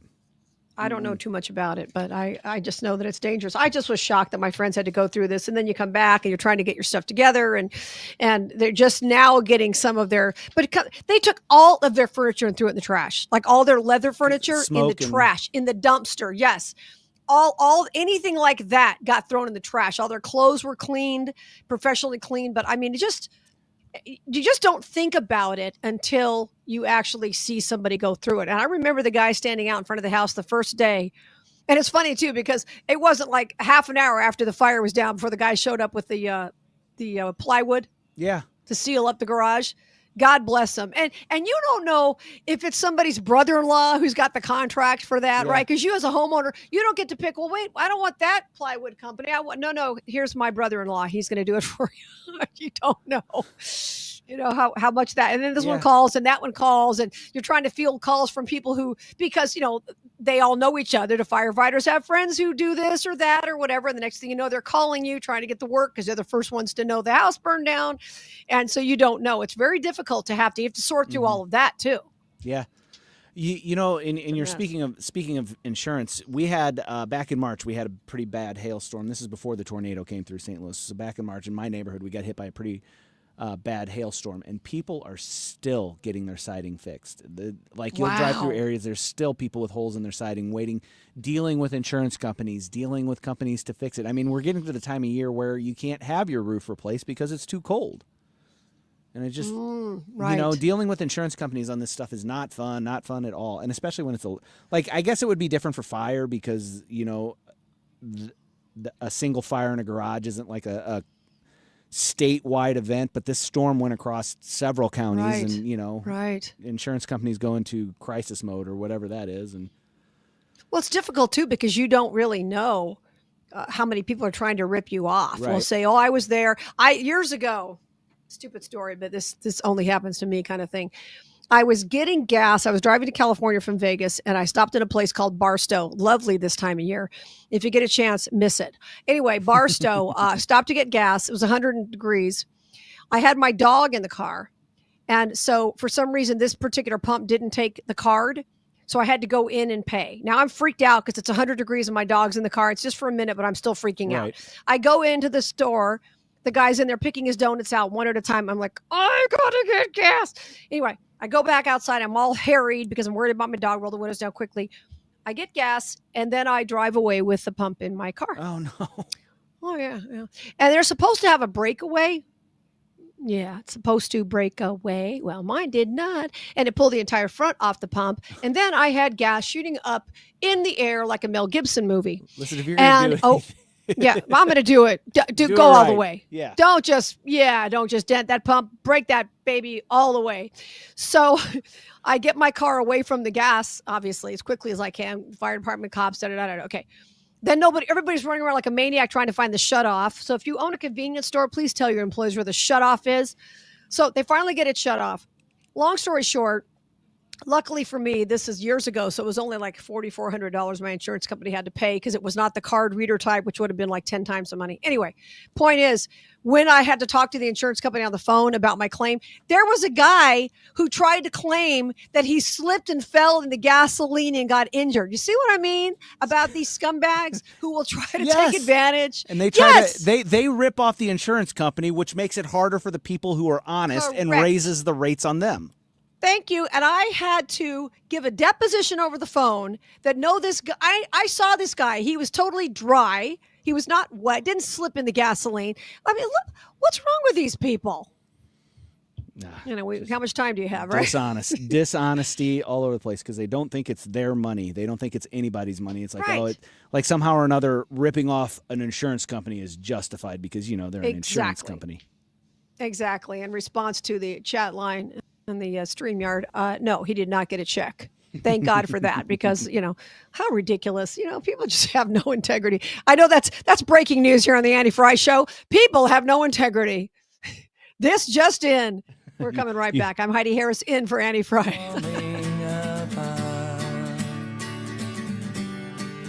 You'll say the world has come between. Hey, it's Mark Cox. Let's support our first responders. Inter Responder Rescue's ATF raffle. Prizes include top shelf bourbon, a lit cigar lounge VIP night, and a CZ P10 pistol from the range. Text responder to 33100 to enter today.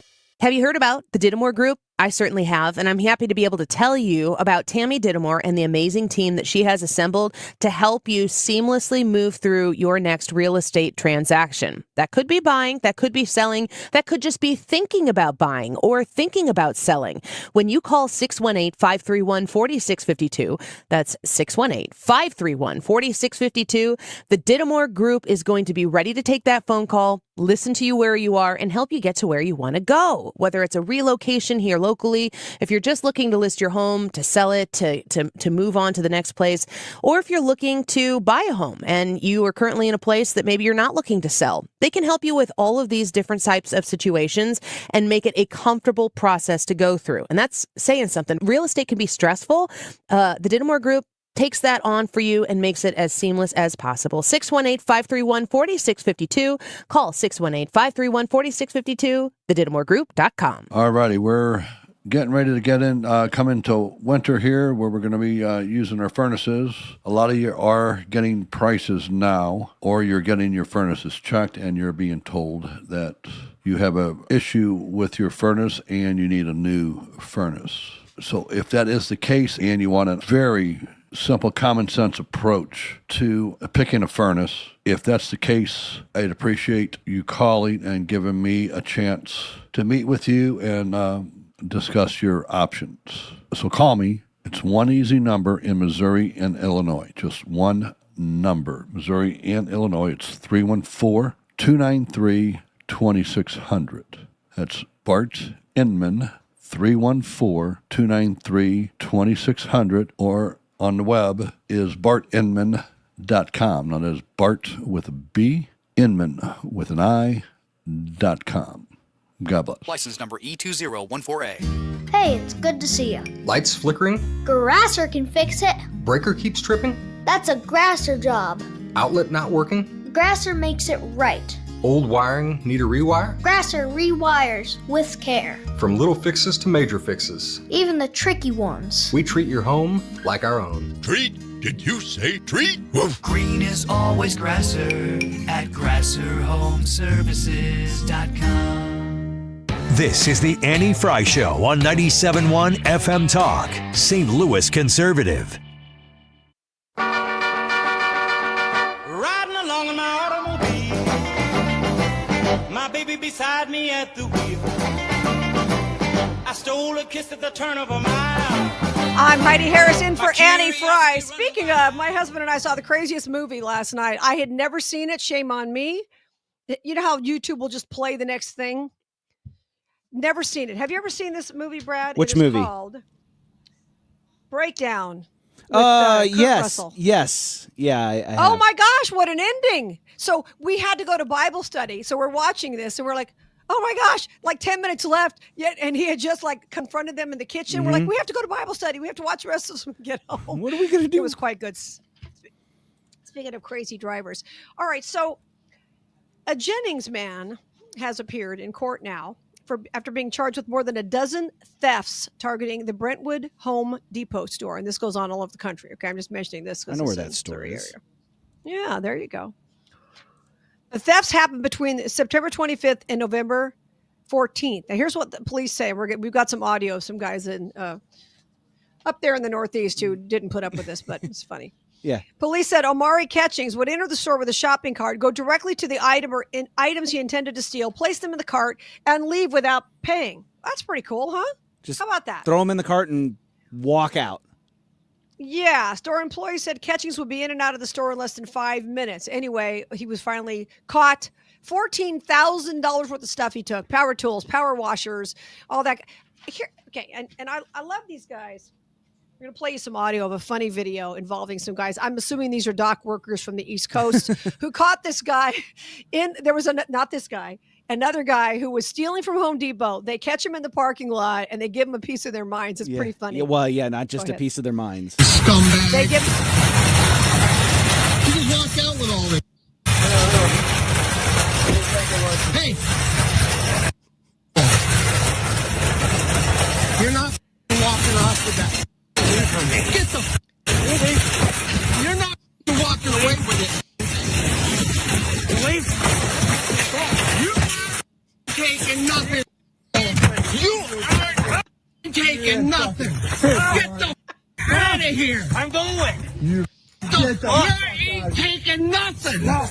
Drop it, you piece of you fucking thief. The rest of us pay. We pay because of you. So in that video, whenever you hear that loud crash, the quote unquote dock workers kick this. He's got a cart full of power tools, Milwaukee, Right. DeWalt, that sort of thing. And if you've ever bought any of that stuff, you know that stuff's not cheap. And Yeah. they turn his cart over. It's an orange Home Depot cart. They turn his cart over. And then he goes, they're like, get out of here. And he's like, I'm going. And he picks up a box like he's going to walk off with it. And they're like, knock him back down. No, you're not taking anything. Man. Gosh. These people amaze me. What makes you crazy is the attitude that they think they're entitled to just take it. Well, there's also we work hard. There's also an attitude because, I don't know, I'm from the Midwest and there's such a thing as Midwest nice. But most people aren't going to say anything. And they're like, what are they going to do? They're not going to say anything. They don't care. What do they care? It's the companies. It's not theirs. But these guys make a great point. We have to pay for every stolen item because the company's not going to eat that cost. They're going to pass it on to the customer. That's right. That is exactly right. One of the people on the message line says we should hire these guys to check receipts at Walmart. Man, the scam in my area is people will they'll shoplift either from the Collinsville Walmart and then they'll go to the O'Fallon Walmart and return it to get funds, to get cash, or they'll steal from the O'Fallon Walmart and then return it at the Collinsville Walmart. They just jump between them, stealing stuff. I mean, they're basically stealing cash because they return the item and get cash for it. But you should not be, first of all, that's Walmart's fault. You should not be able to return something if you don't have the receipt. Sorry, if they change their policy tomorrow on that, I think that would make a huge difference. I've never returned something without a receipt. Well, I bought it. I really did. I mean, what nonsense is that?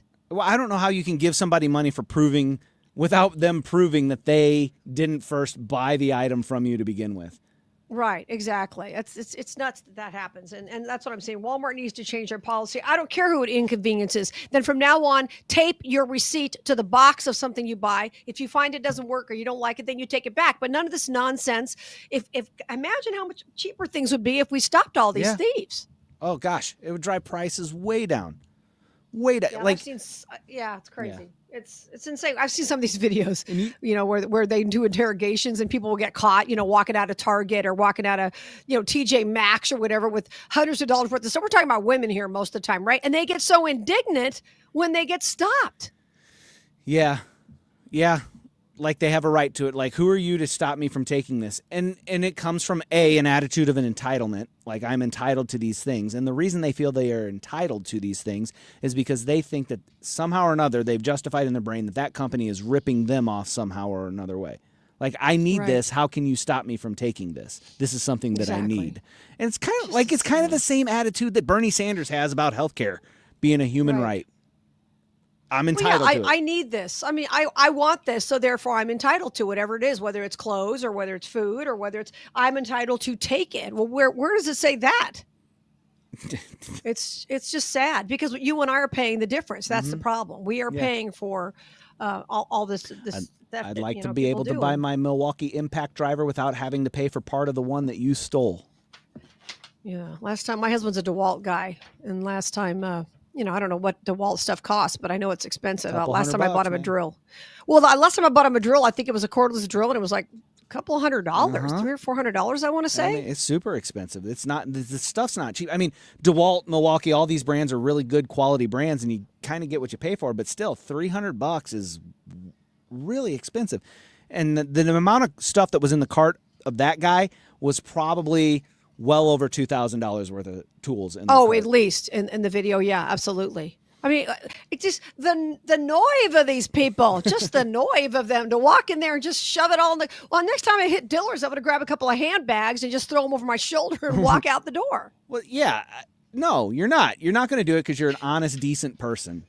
And but I need them. You understand that even though it's a company called Dillard's, that there are people behind it that rely on it, and there are people that shop there that rely on it, and you don't have a right to take from them, which is where that cost always ends up.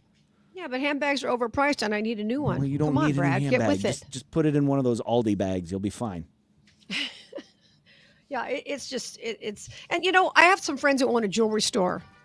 And I asked them one time, I said, why don't you just close? They have the double doors. Why can't you just lock somebody in the double doors if they try to rip you off? Because they've been ripped off. And they said, we're not allowed to do that. Why not?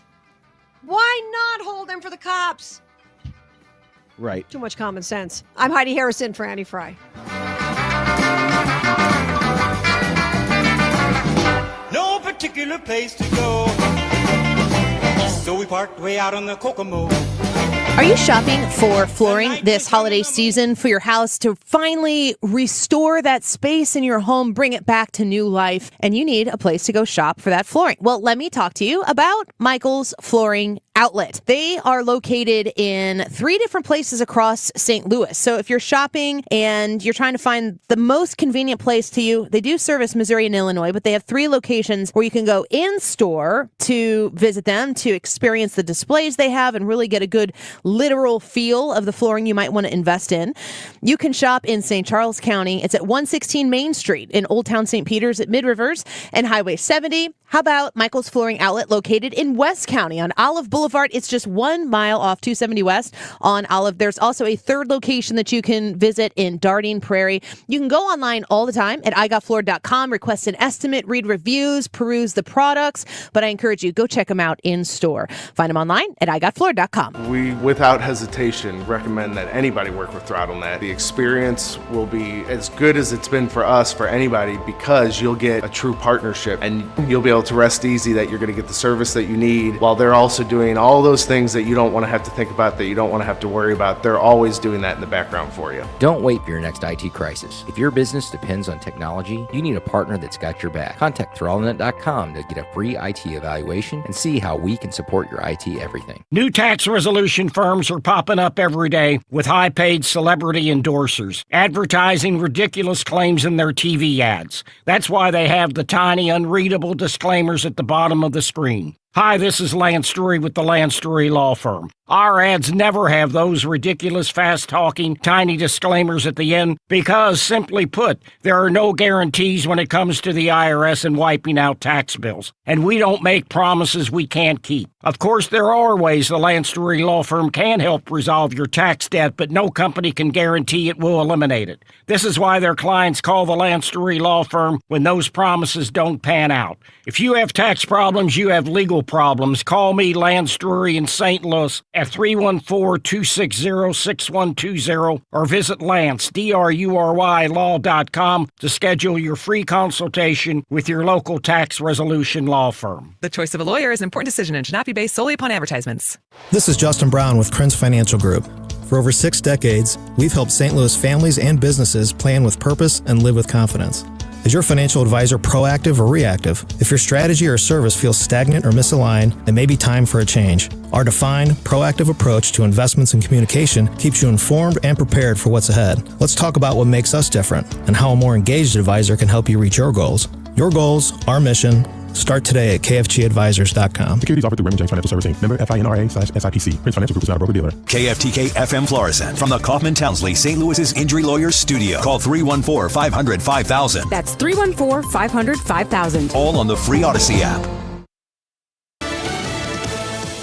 The president calls it seditious behavior. I'm Lisa Brady, Fox News, reacting with a post to a recent video by several congressional Democrats who have military or intelligence experience, urging service members to disobey illegal orders without offering any examples. White House spokeswoman Caroline Leavitt. The sanctity of our military rests on the chain of command. And if that chain of command is broken, it can lead to people getting killed. It can lead to chaos. And that's what these members of Congress who swore an oath to abide by the Constitution are essentially encouraging. She says they should be held accountable, but that the president does not want members of Congress executed after one post about sedition being punishable by death.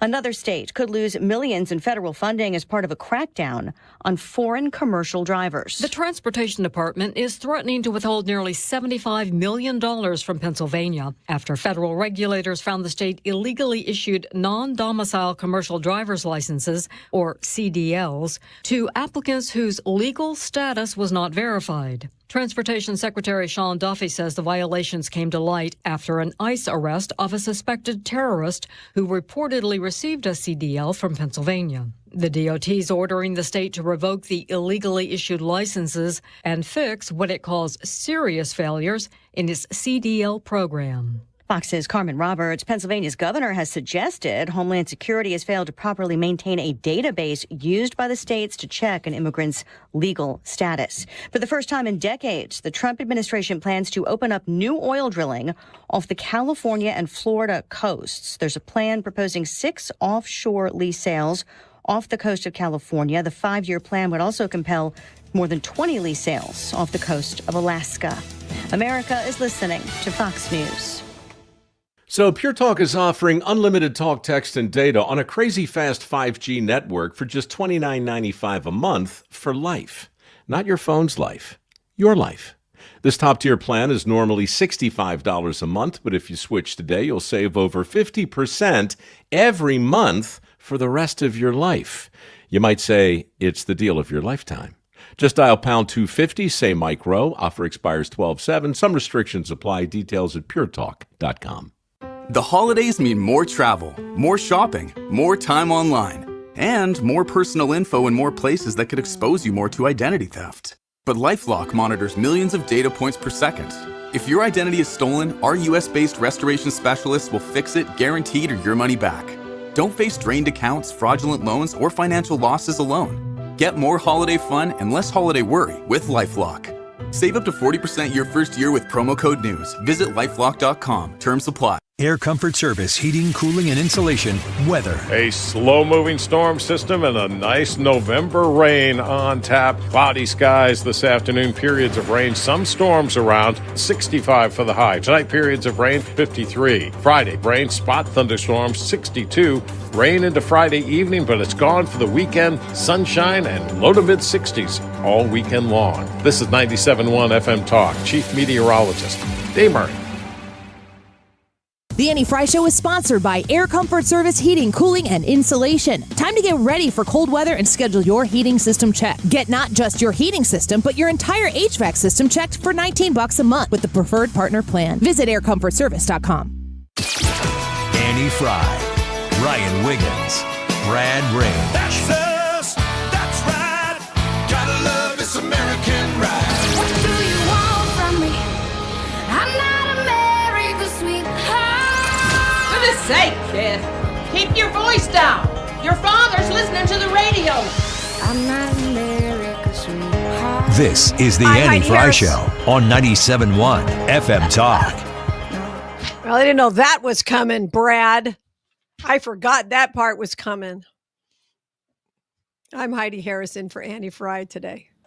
She said, "You're live." My mic was on. See, that's what that means. And then I forgot they put that other. I should know. I know her intro, certainly, and I forgot that little part was coming. We've changed it up. We've shortened it a little bit. It's a great intro. I think it's excellent. Yep. So Brad and I are here today. No Wiggins, no Annie. They're off, but they'll return soon. Tomorrow you have Ryan Recker in for Annie Frey, who's a great guy. Yeah. Yeah, great people. Yeah, great hosts, too, to fill in. Well, you know, it's always fun. I used to do a Sunday night show. Some people may remember here on 97.1 FM Talk. And once in a while, I'll sit in for Mark Cox or Reardon or Annie, depending on the situation, depending on whether I can do it or not, which is nice. Always fun to hang out with you guys. All right, Melania Trump was giving a speech and talking about AI. So we're going to play that audio for you and talk a little bit about the whole concept of the robots and the drones and all these things that are coming. Let's start with Melania Trump speaking. Technology is changing the art of war. Predictably, AI will alter war more profoundly than any technology since nuclear weapons. The most significant change will be speed. Speed in weaponry, decision-making, detection, attack, and defense. Artificial intelligence will take center stage in the theater of war. It already plays a meaningful role on the battlefield. Of course, it is the Marine who will always play the most critical role in realizing mission success. Yeah, Melania Trump was speaking for some troops, and God bless her. She's right about that when it comes to AI. You think about the little robots, you think about the drones they're already using. Ukraine, Russia already using these kinds of things. It's incredible what they can do now. Yeah, I don't know. I don't seek these videos out, but some of these videos that come out of the Ukraine, out of that Russia-Ukraine conflict, that war over there, are heartbreaking. But like drones just sneak up on people and then blow them up. And and she's talking about, how AI and decision, like right now these drones are being piloted by human pilots. Some of the things that they do to, there's jamming technology. Well, they've switched to fiber optic wires that allow them to control, and you can't jam those. And like, there's videos like you'll go across the field and they'll hold their hands through it, and it'll be like spider silk laying across. And they're all fiber optic cables from drones that have gone through there. But at some point, they're going to get to the point where those drones are controlling themselves, and it'll be AI controlling those drones. Right. That's the whole thing. Now, we're not talking the RPAs that they shoot off outside of Vegas, these big ones that are huge. We're talking about these little ones that do a tremendous amounts of damage. And, AI is an issue, and everybody's all worried about AI and, we've got to stop it. We can't stop it. At this point, you were saying, we were talking before the show, Brad, you use AI a lot. I use it pretty often. Yeah, I use it not on a every daily day. basis. I use it. What do you use it for? I use it for post-show production stuff. Help me correct titles, spelling, punctuation, look stuff up. I even like if you really, really wanted to, you can enter in. You could drop the audio of the show into an AI. And it will be able to give you a 1-paragraph summary of that audio, tell you what happened. Absolutely. And write copy for you if you wanted. So give you a transcript, give you all that kind of stuff. That why should you sit around and do that kind of? And you're not, and it's not. You're not taking away somebody's creativity. The creativity of the show is still there. You're not taking away from anything Annie does or you guys do on the air. It's just the post, as you mentioned, the post stuff, and you want to put all the description up and all these other things. All those YouTube shorts that I post, I use AI to create those. It's an AI program. I take the video, the section that I want, and I put it in there. It adds the words.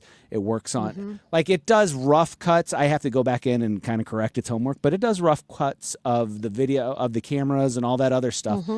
And it takes what would be, I don't know, a 2 to 3 hour job and makes it maybe a 30-minute job per video. Wow, just knocks them right out. That's a big deal. I mean, it's just, and it's changing so quickly. And I know that I don't use all of what AI has to offer. I don't have even been following this, but Tyler Perry, and I happen to think he's enormously talented. Tyler Perry has just canceled like an $800 million investment. And I think it was a studio or a building that he was building because he's looking at, what's the thing called Sora, S-O-R-A? Sora? Yeah. It makes movies. Yeah. There's a company out there that has an AI actress. I cannot think of the name that they've given it, but it's an actress that looks real, and they can put her, I say her, it's a female actress that put her in any film, do any type of acting that they want it to do. And they're like, we'll sell you our client, basically. So they've removed the actor and the actress out of the equation, and you rent this AI model from them. Well, it's interesting, too, because I was kind of following. I'm in Nevada, for those who don't know, and we just recently had a situation where the film industry was trying to get us to give them film credits so they could build this big studio in Nevada, which would have been a disaster for everybody. Okay, they're a bunch of grifters from LA. Nobody needs them here. Okay, fix your own industry. Don't come here and ask for tax breaks. Okay, by the grace of God and one vote, it was beaten back for now. Okay. And so I was looking into more of the history of how it got so bad in Hollywood. All right. Now, I don't watch a lot of the garbage. A lot of it's junk. I get all that. But you see all kinds of stuff online. I mean, and I don't pay for these, but all these streaming services that are constantly advertising, all the stuff's being made, yet there are no jobs. And according to what I've looked at, these things were already built. I mean, they're already done. Yeah. All of these productions were done a year ago, things like that, right? So there is no new work. And one of the things that they were saying in some research I was doing was, remember when they went on strike, the writers' strike? Yes.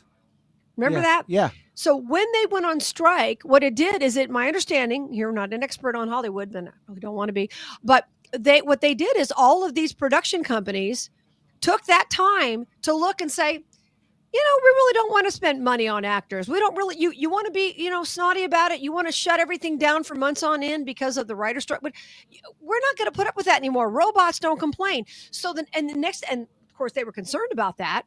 But the next thing you know, you've got AI doing all of these things, and studios saying, I don't have to spend money on you. Mm-hmm. I don't have to do that.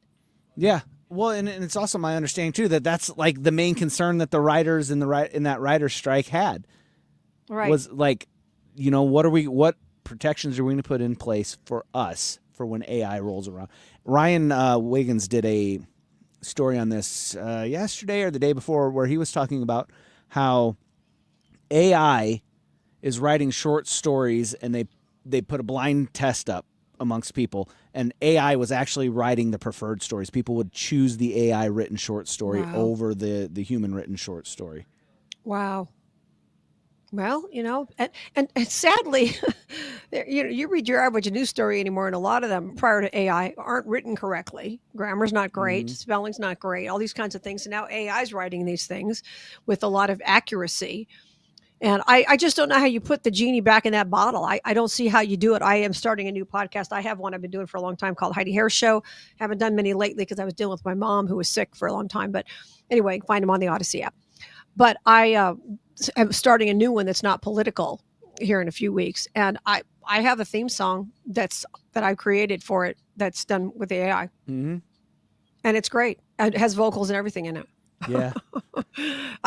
So, and it's not that I don't know musicians who could play it, because I do, but I'm not a writer, and so how many people will want to do things like that going forward? And I'm almost embarrassed to say that, because my father, my entire life, was a professional musician. That's what he did for a living all of his life. And that's how he supported his family. Now my dad fought back in Vegas when they went on strike in the 80s. He fought and walked the picket line to stop them from using recorded music instead of orchestras. And think of how far we've come since then. Man, it's interesting too, because like where the real AI kind of takeover is starting to happen is in the creative fields.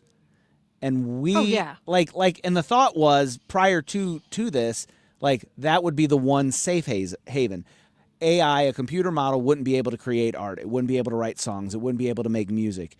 And it is, like you said, you used an AI program to create a theme song. I've listened to people who have taken Psalms of David and put it in AI and then said, hey, use this to write lyrics and make it in the form of blues. And it's phenomenal. I'm sure it'll be better than most of what's played in churches today. It writes amazing music, and does it repeat the last line 20 times? Tell me. I don't think it does. It takes, it does like a creative interpretation of the psalm and writes it in whatever genre music you want. Wow. I saw a song, and it was The Mortification of Sin. So it was a sermon by, I can't think of his name now. But anyway, he writes this sermon called The Mortification of Sin, and it pared it down into a 2-minute rock song.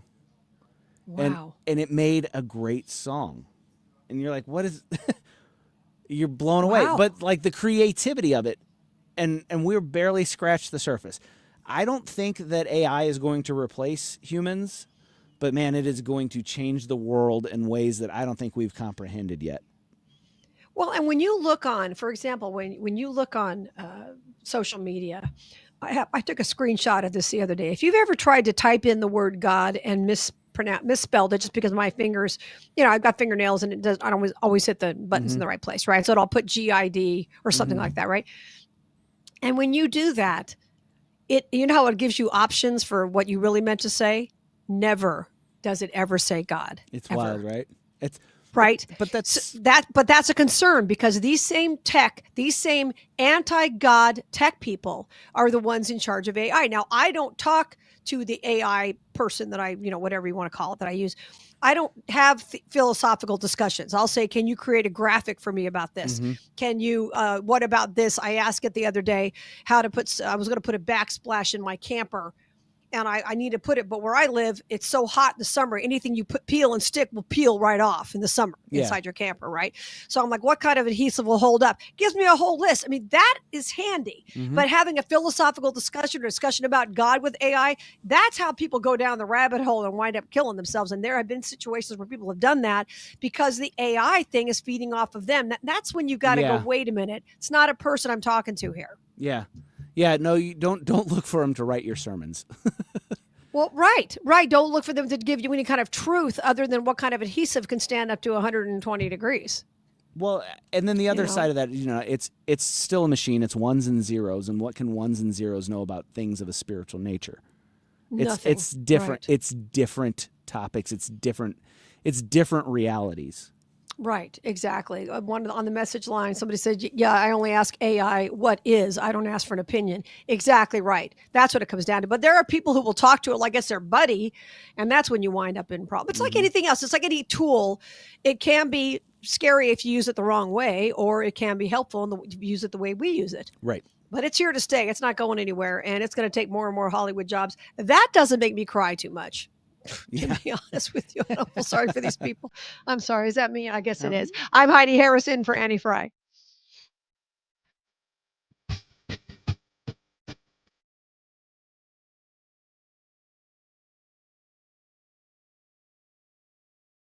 AirComfortService.com. Sweater weather's here. Yay, I love sweaters, but I don't like being cold. That's probably why I love sweaters. It's also why I love Air Comfort Service, because my home is our comfort zone. Because I turned to Air Comfort Service when our furnace went out a few Christmases ago. They installed a new one. Thank you, Corey Malone and the amazing people at Air Comfort Service. But I understand that wasn't like the most exciting thing to find out that our furnace was not functioning. For a limited time right now, Carrier Cool Cash rebates are back. Save up to $2,100 in Carrier Cool Cash on qualifying HVAC equipment. Plus, you can qualify for 0% financing for up to 72 months and tax credits.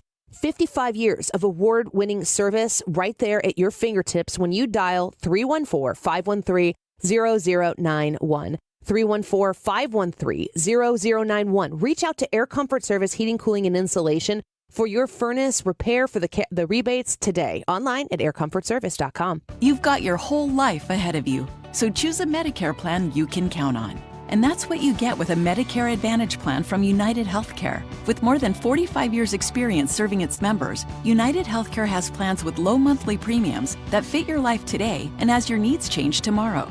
The Medicare annual enrollment period ends December 7th, so go to uhc.com/Medicare today.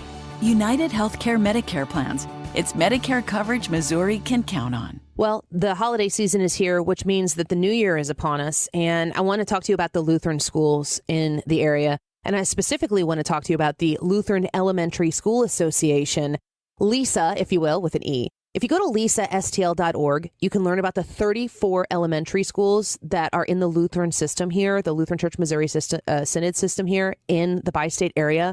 And there's a Lutheran school out there for your child or for your grandchild. There's also tuition assistance that's available. We're very proud to partner with LISA to have established an Annie Frey Show scholarship for Lutheran schools. There are lots of opportunities out there to make it accessible and affordable for you.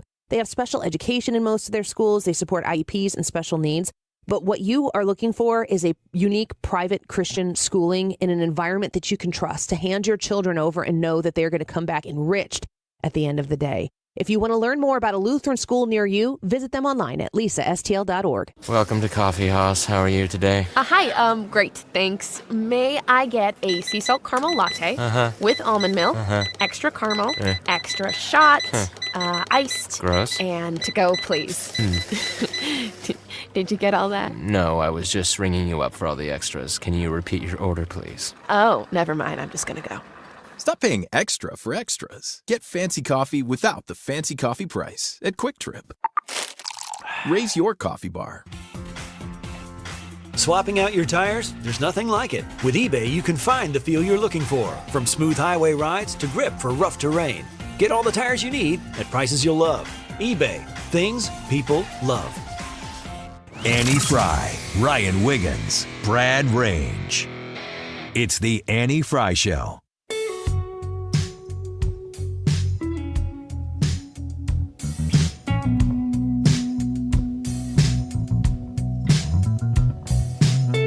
I'm Heidi Harris in for Annie Frey. She takes a couple of well-deserved days off. Ryan Recker will be here with you tomorrow. Just me and Brad. Or my mother would say, Brad and I. My mother would always correct me. You say just like it's not good. No, it's great. But you just got Wiggins, listen, who's a nut job like the rest of us. Lucky everybody gets to hear us. Well, you know what? That's exactly right. That is Variety exactly right. is the spice of life. You know what? I think you're right about that. we were talking about AI and the whole thing. And, a lot of people are concerned about the fact that AI is programmed, at least certainly I am, and a lot of other folks, by godless people.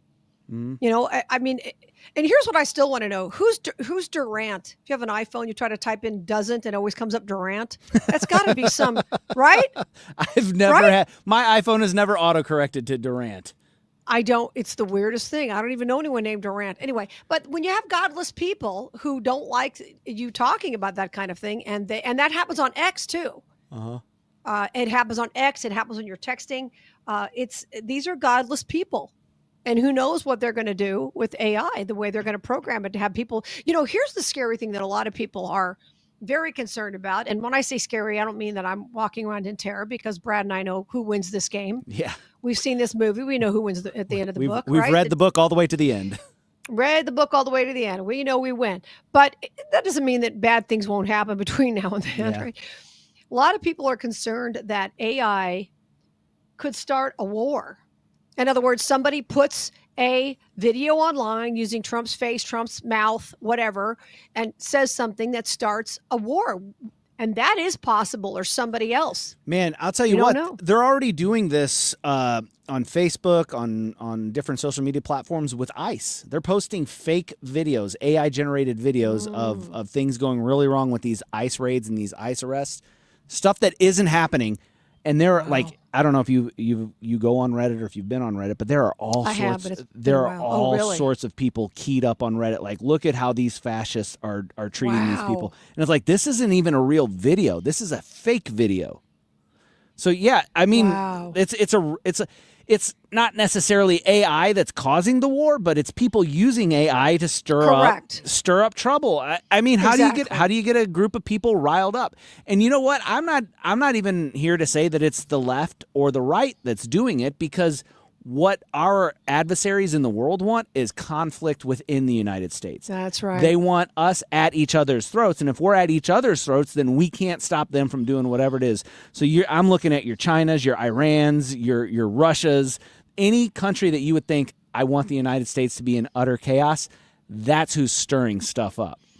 Right. Absolutely right. That is true. And look what they did during COVID, how they pitted us against each other, how they put some store clerk in charge. And when I say that, I'm not talking badly about store clerks. I've done all those jobs. I'm not saying that at all. But they put that person in charge of telling me to put a mask on. It shouldn't have been that person's job. If you want to have somebody tell me to wear a mask, it should be security, not somebody who's stocking the shelves.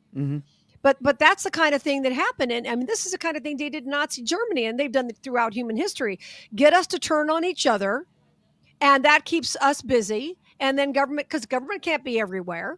So get us to turn each other in and get us to hate each other because of I have people all over the political spectrum as friends. I do. I don't just hang out with one group of people. I'm not going to let government decide who my friends are. I mean, there are people who, if you have no values at all, we're not going to be friends. But the idea that everyone has to be lockstep in order to be your friend, that's also what benefits government. Yeah.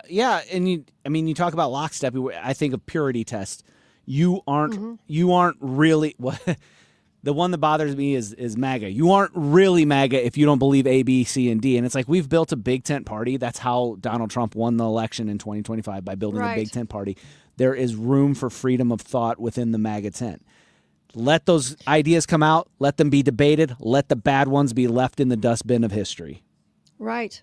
I don't have a lot of patience. I don't have a lot of patience for purity tests. No, I don't either. And that's also done intentionally to try to divide us. You're not MAGA enough. If you say anything negative about Trump, like I put on my Facebook page, by the way, you can follow me on all the socials, Heidi Hair Show. But I put a thing about Trump talking about Khashoggi.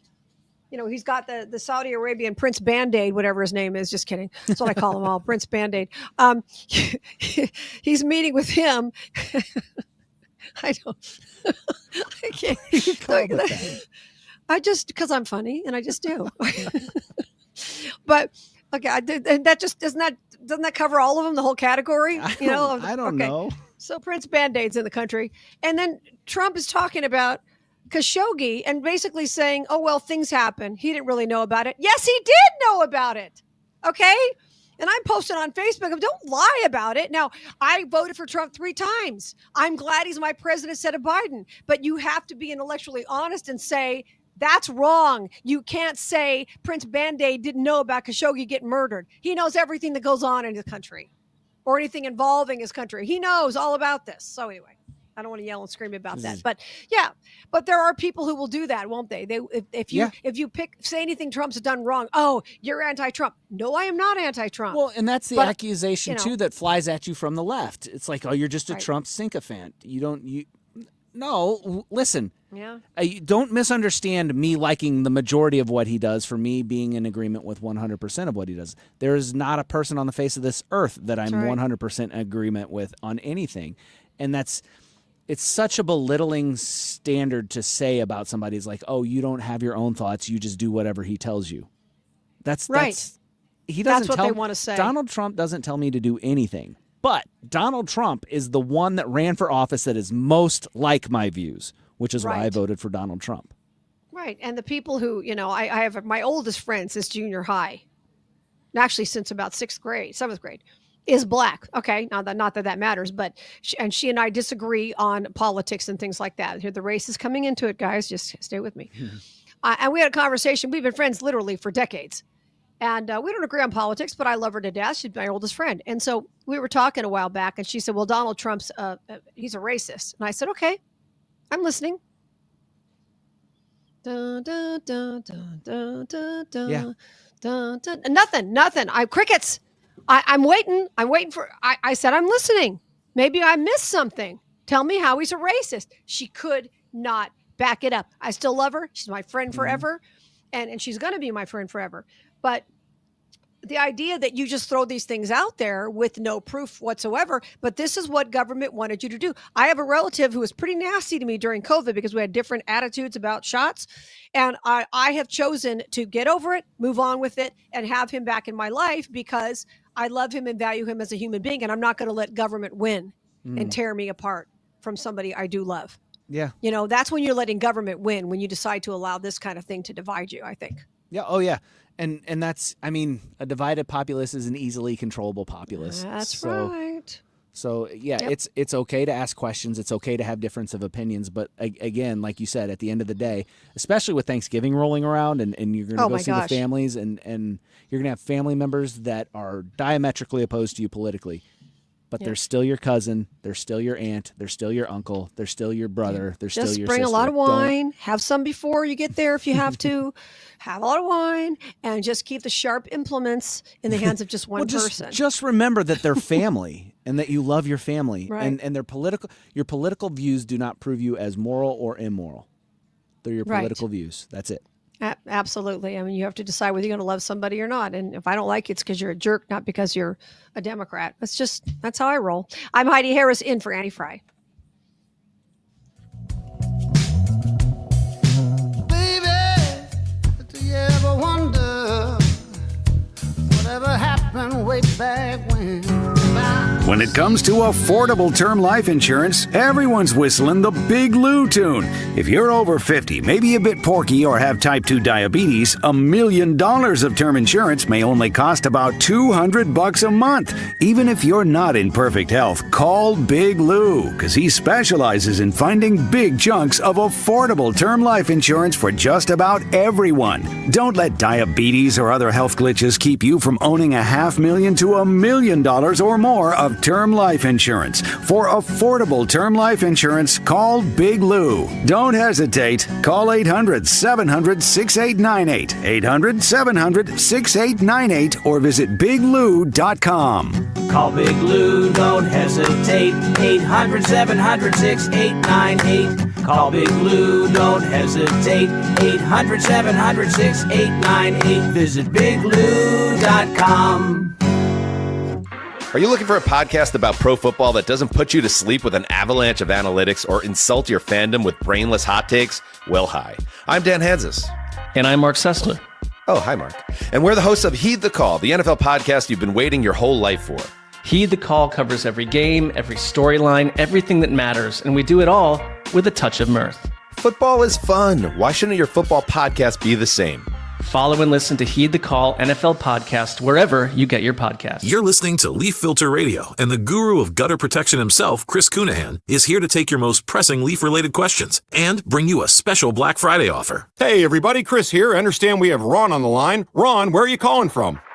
Uh-oh. Ron, are you calling from a ladder? Well, I was.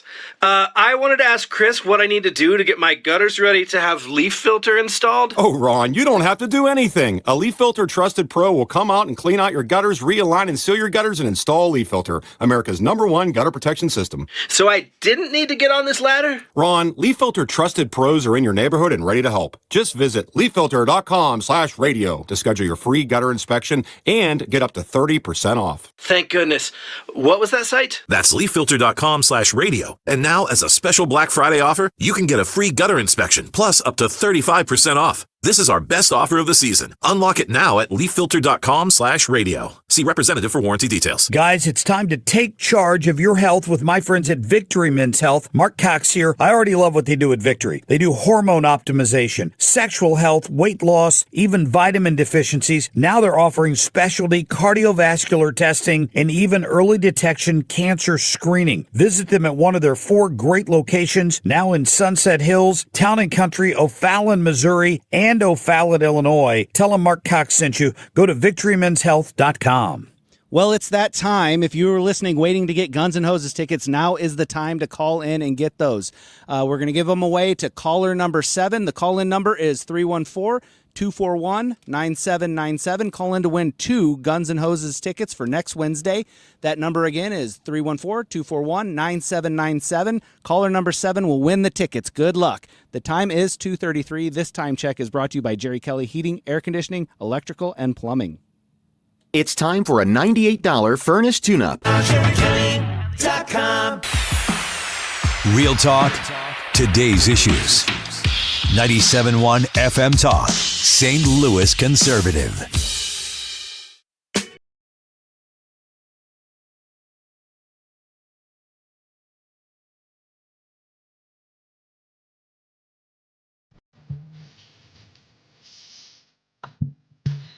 I'm Heidi Harris in for Annie Frey, hanging out here with Brad, just the two of us this afternoon. But that's enough, don't you think, Brad? Not that we don't love Wiggins, because we do. We are enough. We are enough. You know what, There though? was The a show. recent- I was Go going to say the show stays on the rails when Wiggins isn't here. So, like, he has a way of derailing the show. He goes sideways, doesn't he? Like, I don't even know where he is. In the best way, but still. No, he's the best. He's a great guy. But it's true. You know, sometimes sideways is good. Oh, yeah. There's a new survey done from the Harris poll, no relation to me, by the way, that show they surveyed 2,100 Americans over the summer, including 728 who make $100,000 or more annually and about 300 who make at least $200,000 a year. Listen to this, though. This is so interesting. I hate numbers on the radio, so trust me, I'm not going to give you a lot of numbers, okay?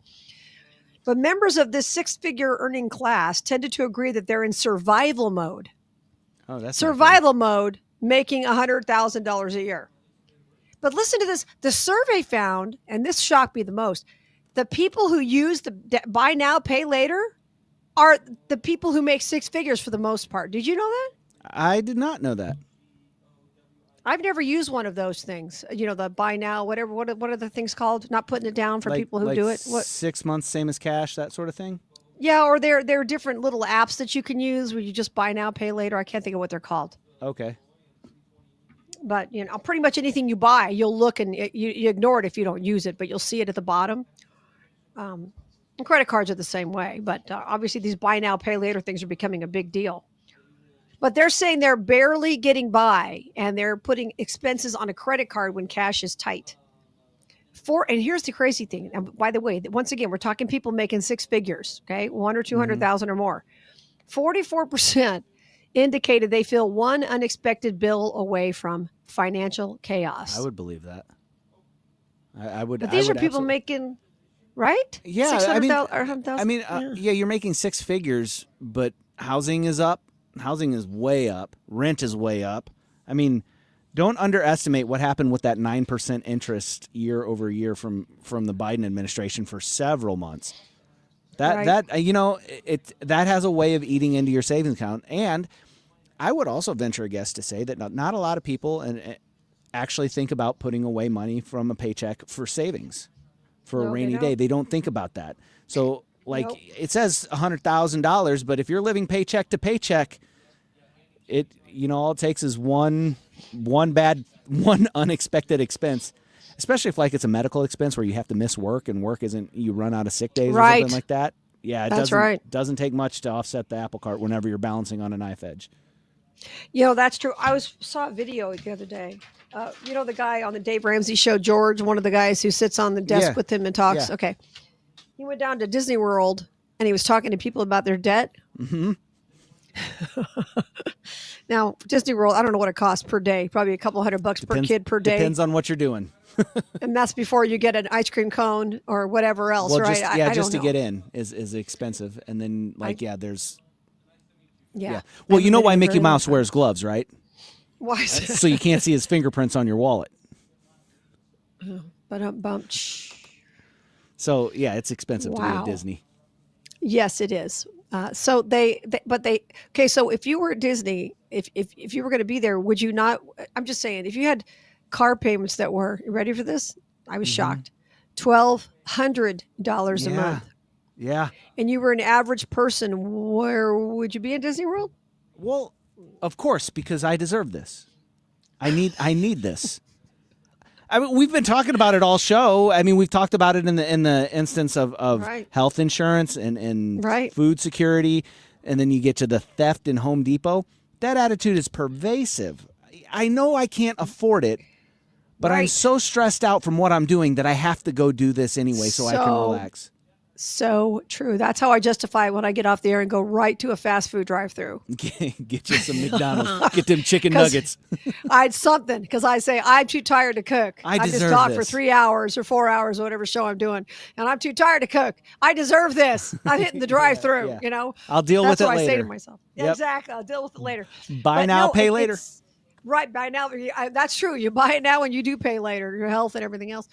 But I was fascinated by that. This lady, and she's just an average person, which we all are, but just an average person making average money, $1,200. Plus, she had like $100,000 in student loan debts, and I'm thinking, that is crazy. And the minimum, when you pay the minimum in your student loan debt, you don't pay down debt; it gets bigger. You can spend your entire life making every minimum payment, and you will have more debt at the end of it than you did when you started. And you're talking about $1,200 in a car, and I don't know if people have stopped and thought about this. So you're assuming she's at Disney because she's got a family, she's got kids. Well, most moms, most parents want a good, safe, reliable vehicle to haul their kids around in. Right. So they want, but I don't want to drive a minivan, so they got to get like a Suburban, a Yukon, something along those lines. And those are $70,000, $80,000, $90,000 depending on how you're getting them kitted out. Like, gone are the days of the $30,000 Suburban and the $20,000, $10,000, $15,000 entry level car. You can't get into a new car for less than $30,000 anymore. Oh my gosh! I had to finally give up my beloved Nissan Xterra that I had for 20 years. I loved that. Okay, you're not supposed to love anything that can't love you back. Okay. I loved this car. Cars. I know. 215,000 miles I put on this car. And the only reason it lasted as long as it did is my husband is a great mechanic. So we had to do various things to it. But loved that car. Loved it. Never got tired of driving it after all those years. But finally, he had put a lot of work into it. And then something happened. And I was stuck in traffic one time.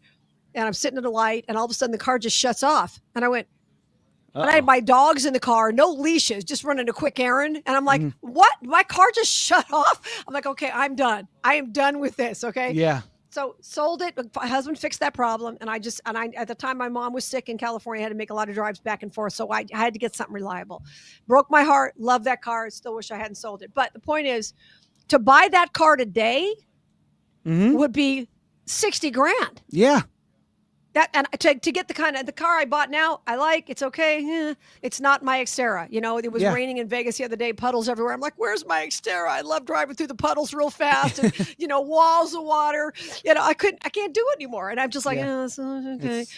But, So yeah, you're right. Yeah. 30,000 is for a starter car now. Well, and here's the other thing too. It's like, okay, you want to get your new young person starting off. You don't want to get yourself buried eyeball deep in debt and buy. So you want to buy a used car. There is no such thing as an entry level used car anymore. I don't know if you remember cash for clunkers. So the old beater car that you used to buy for $600-700. Well, that's what everybody was trading in cash for clunkers.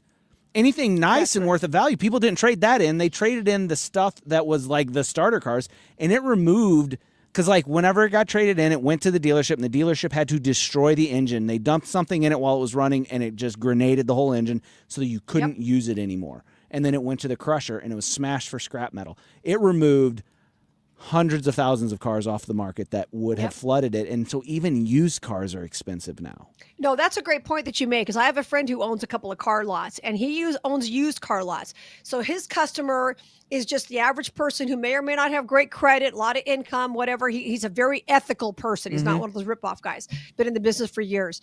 And when Cash for Clunkers happened, that's what he told me. He said, my customer is a young family who doesn't have a lot of money, and they want a car like not an Xterra or a Toyota pickup or something like that. They want to be able to have something they can put their kids in, an old 4Runner or something. That's all they can afford. They have a couple of kids. Those cars are all going into the landfill. To your exact point. That's exactly what he said. He said, my customer needs those cars because that's all they can afford. Right. But the government's like, no, we got to get these cars off the road for the environment. We got to save the environment. And they will save the environment at the cost of the human race if they think they can. Right. The truth is, they want you living in your car, they want you eating bugs, and they want you showering at the gym. That's what they want. What's the saying? You will own nothing and be happy? Right. And you will shower at the gym, and you will eat bugs, and you will live in your minivan in the corner of the parking lot and make YouTube videos to survive and talk about how you have a little toilet that you pull out off the side of your minivan, your cassette toilet. Yeah. And you'll be happy. Yeah, but that is true. I mean, when you look at how many people can't buy a home anymore, there are where I live, 500,000 houses in the valley are owned by investment companies. 500,000. I hate that. Right. So the average person can't even get a starter home anymore. I mean, it's tough out there these days. Well, and the regulations in building homes for builders are so high that you can't even build a profitable starting home. Builders need to make profit. I'm okay with builders making profit.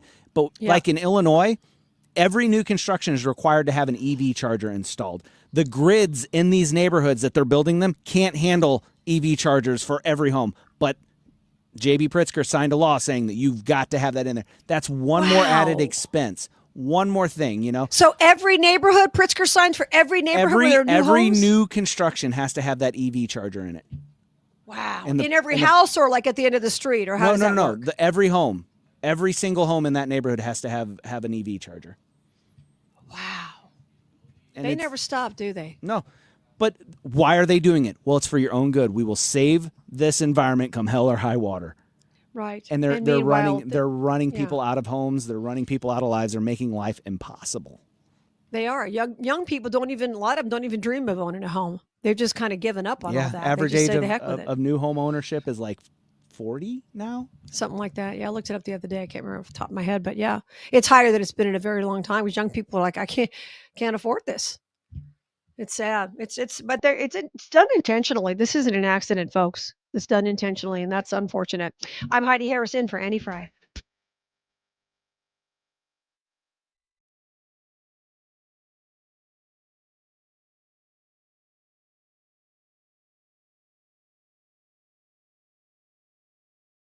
Hey, it's Mark Reardon. Join us on Monday, November 24th at Helen Fitzgerald starting at 3 for the official Guns N' Hoses weigh-in. You could win tickets, meet the fighters, and hang out with us. Details at 971talk.com/events.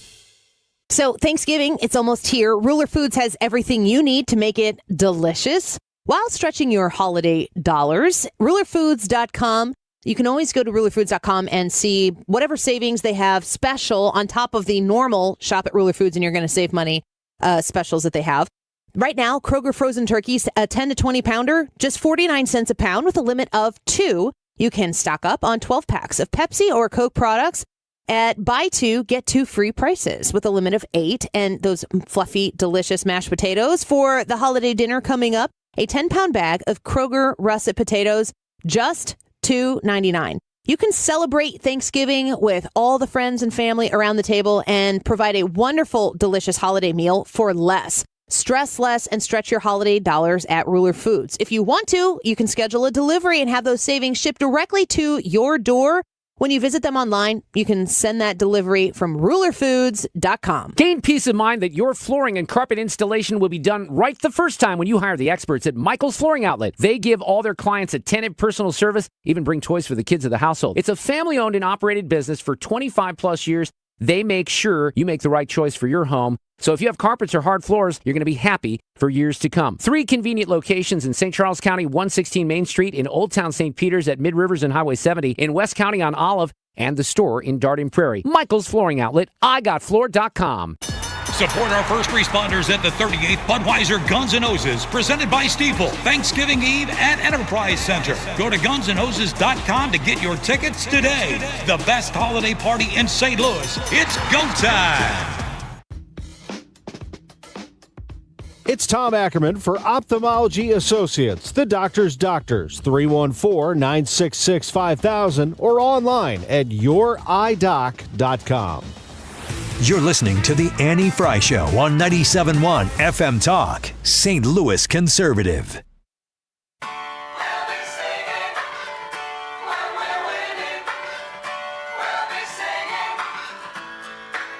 I get knocked down, but I get up again. You're never gonna keep me down. I get knocked Good down. song. Mark Reardon coming up here in a minute. Looking forward to that. I'm Heidi Harris in for Annie Frey. Annie's taking a couple of well-deserved days off, leaving Brad and I to handle everything. No Wiggins or anything. No Ethan, but we're having a good time. Yeah. Ethan's working with Reardon. They're going to have a great show for you next.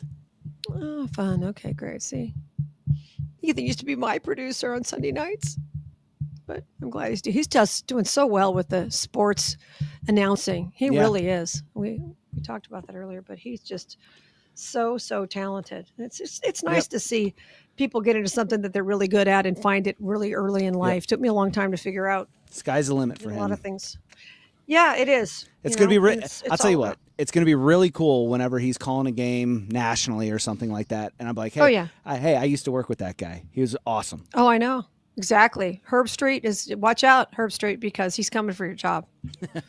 And I say that because he still does call. You don't watch the NFL though, right? I don't watch the NFL. Bitter. You're bitter. Very bitter. About very the Rams. Bitter. Okay. I'm so bitter that I am against the idea of Stan Kroenke giving money to Mizzou to make Mizzou's football team better. I'd rather Mizzou just be bad than take his money. Okay, that's how bitter you are. Yeah, okay. super bitter. All right. Well, I still like the Chiefs, even though they're probably not going to get in the play. Isn't it weird how they don't? Nobody. I'm not going all KMOX on you because I'm not a news expert or a sports expert, but I do like to watch it. Nobody seems to be talking about the fact that the Chiefs may not get into the playoffs at this point. I mean, they're way back now. What is the record? Because I haven't even been paying attention. They were 5-4, I believe. Ooh, that's not great. To look that up. But I also saw and then you saw that the Bears were 7-3. There's some bad. Well, they're not. I live in Raiders town where the Raiders suck and still have sucked and always have sucked. They're a horrible team. They're just a horrible team. And there's some good players on there who should be on better teams. They really should be. But I know some people don't like the NFL. I like it. I think there's a lot of people in St. Louis that have moved on and have picked their teams.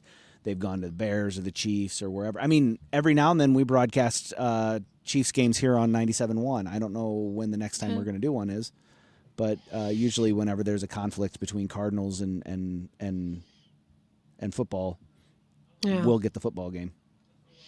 Well, I mean, I don't watch a ton of sports. I do like sports. I don't watch a ton of it. I did watch the World Series. I don't like the Dodgers, but I'll tell you what, when it came down to the World Series, who was it? It was Canada or America. Thank you. So you had to go with the Dodgers. Thank you. Right? Ethan and I had a big conversation. He's like, but they're the underdog. I was like, I don't care. They're Canada. And I was like, that's right. Canada. USA. I don't care. Like, what is more American than buying your World Series was what the Dodgers did. That is the most American thing I can think of. That is capitalism. We ain't doing whatever. Like, We ain't sharing runs like they do up there in socialist Canada, America's evil top hat. How much are they paying Shotani? Like $30 million a year or something? Oh my gosh, it's ridiculous. It is ridiculous. Good for him. He's worth it. He's him. worth it, my friends. Yeah. I don't know if he's worth it or not, but good for him. He's making his money. You know what? There was just something about it being up against Canada. I lived in Canada when I was in 6th grade. I actually started 6th grade there. I'm born and raised in America, but my divorce, family, boring story. But I started 6th grade in Canada, so I had learned how to sing "Oh Canada" every day. Oh Canada. It was back in the day. I was in Ontario, Canada. But yeah, I was glad to see America win. I've listened, I'm a big hockey fan, so I get to hear the Canadian national anthem a lot. And that is an impressive song to hear. I've never not heard it sung operatically. Like, I don't know if it's a good song, and it's easier to sing than the national anthem. As somebody who has sung the national anthem, that's not my best tune. It's a lot easier to sing than the national anthem. A lot easier. Oh, Canada to sing. is? Oh yeah.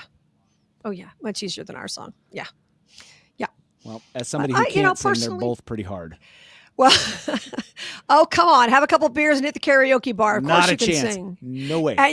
And your friends will cheer you on and say you're fantastic. Yeah, those are the same friends that want you to do the door kick challenge. No, thank you. They don't have my best interest in mind. See, is that where it all comes down? When people sit in a karaoke bar and they tell you can sing when you can't pick up, you can't carry a tune if it had handles on it, and they cheer you on. Is that where everything got screwed up? Like everyone gets a trophy, everyone can sing. No, listen, right? You're misunderstanding why they're cheering. They're cheering you on for their own entertainment. They think it's freaking hilarious, and you think you're killing it, and they're laughing at you. They're not laughing with you. Because you're so tone deaf that you don't even hear it. You don't realize how bad you're doing. Yes. But that's what friends are for, right? The real friends are the ones that make fun of you in your darkest time. But does anybody should you even go to a karaoke bar if you can actually sing? I know of some people that do. Like they like to be the one that makes everybody go, "What?" That's good. Oh yeah. You know where the word karaoke comes from? No. It's Japanese. My sister-in-law's Japanese. It's karaoke, empty orchestra. Perfect. That's where the word comes from. That is perfect. See, I'm telling you right now. It doesn't get it. That is the most aptly named thing. Empty orchestra. Yeah. Well, but you look at all the things that people get applauded for now. Mm-hmm. That they don't really, somebody ought to sit people. I'm not saying you shouldn't go to karaoke if you can't sing. I'm not saying that at all. Okay. Have a good time. Who cares? But there are a lot of things that people do. And I've known people over the years, and I'm sure you have too, who are really frustrated because they're in the wrong job. Mm. They don't have the talent for the job that they want. And instead of being, have you ever watched American Idol auditions? Need I say more? Yes, but that's because these people honestly show up there, cannot sing a note, and think they're gonna nail it. And then they walk out of there mad. These judges don't know what they're talking about. And it's like, they do. What's worse is their parents are like, I can't believe that happened to you. Your parents have lied to you, my friend. Well, their parents might be as tone deaf as they are.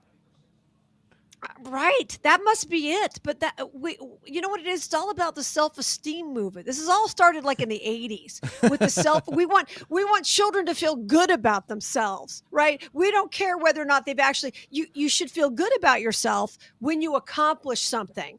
Mm-hmm. Yeah. Right. It shouldn't be you wake up in the morning and you feel good about yourself and nobody ever wants you to have a bad time and everybody gets a trophy and everybody gets a pumpkin at the pumpkin patch and everybody gets rewarded for everything in life. That's not the way life goes. Oh, we got somebody in our chat. Quick Rick is saying, come on, Heidi, just let your hair down and belt out a tune. I used to do it for a living, but I'm not going to do it now. I was going to say, didn't you used to sing? Not going to do it now. Although I did surprise people last time I did karaoke a couple years ago, I actually sang Heart of Glass by Blondie. It's actually easier to sing than you'd think because it's all falsetto. The comment line, somebody said, "Hi, do you lip sync at church?" No, I don't sing at all at church because the music we play at our church is so bad. I refuse to sing along. I refuse to participate. I'm sorry. It's like that.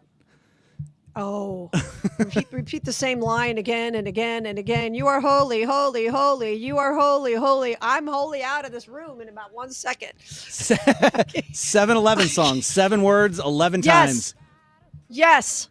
These are not God-honoring songs, my friends. They do not. They have no lyrics. They have no melody, and they're repetitious. If we're going to do that, then let's just do Love and Touch and Squeeze it. Na, na, na, na, na, na. Let's just do that for 20 minutes. That's more entertaining to me than some of the stuff. Okay, I'm out. I'm Heidi Harris, in for Annie Frey. Brad, thanks for being here. I appreciate you. Stay tuned for Mark Reardon, guys.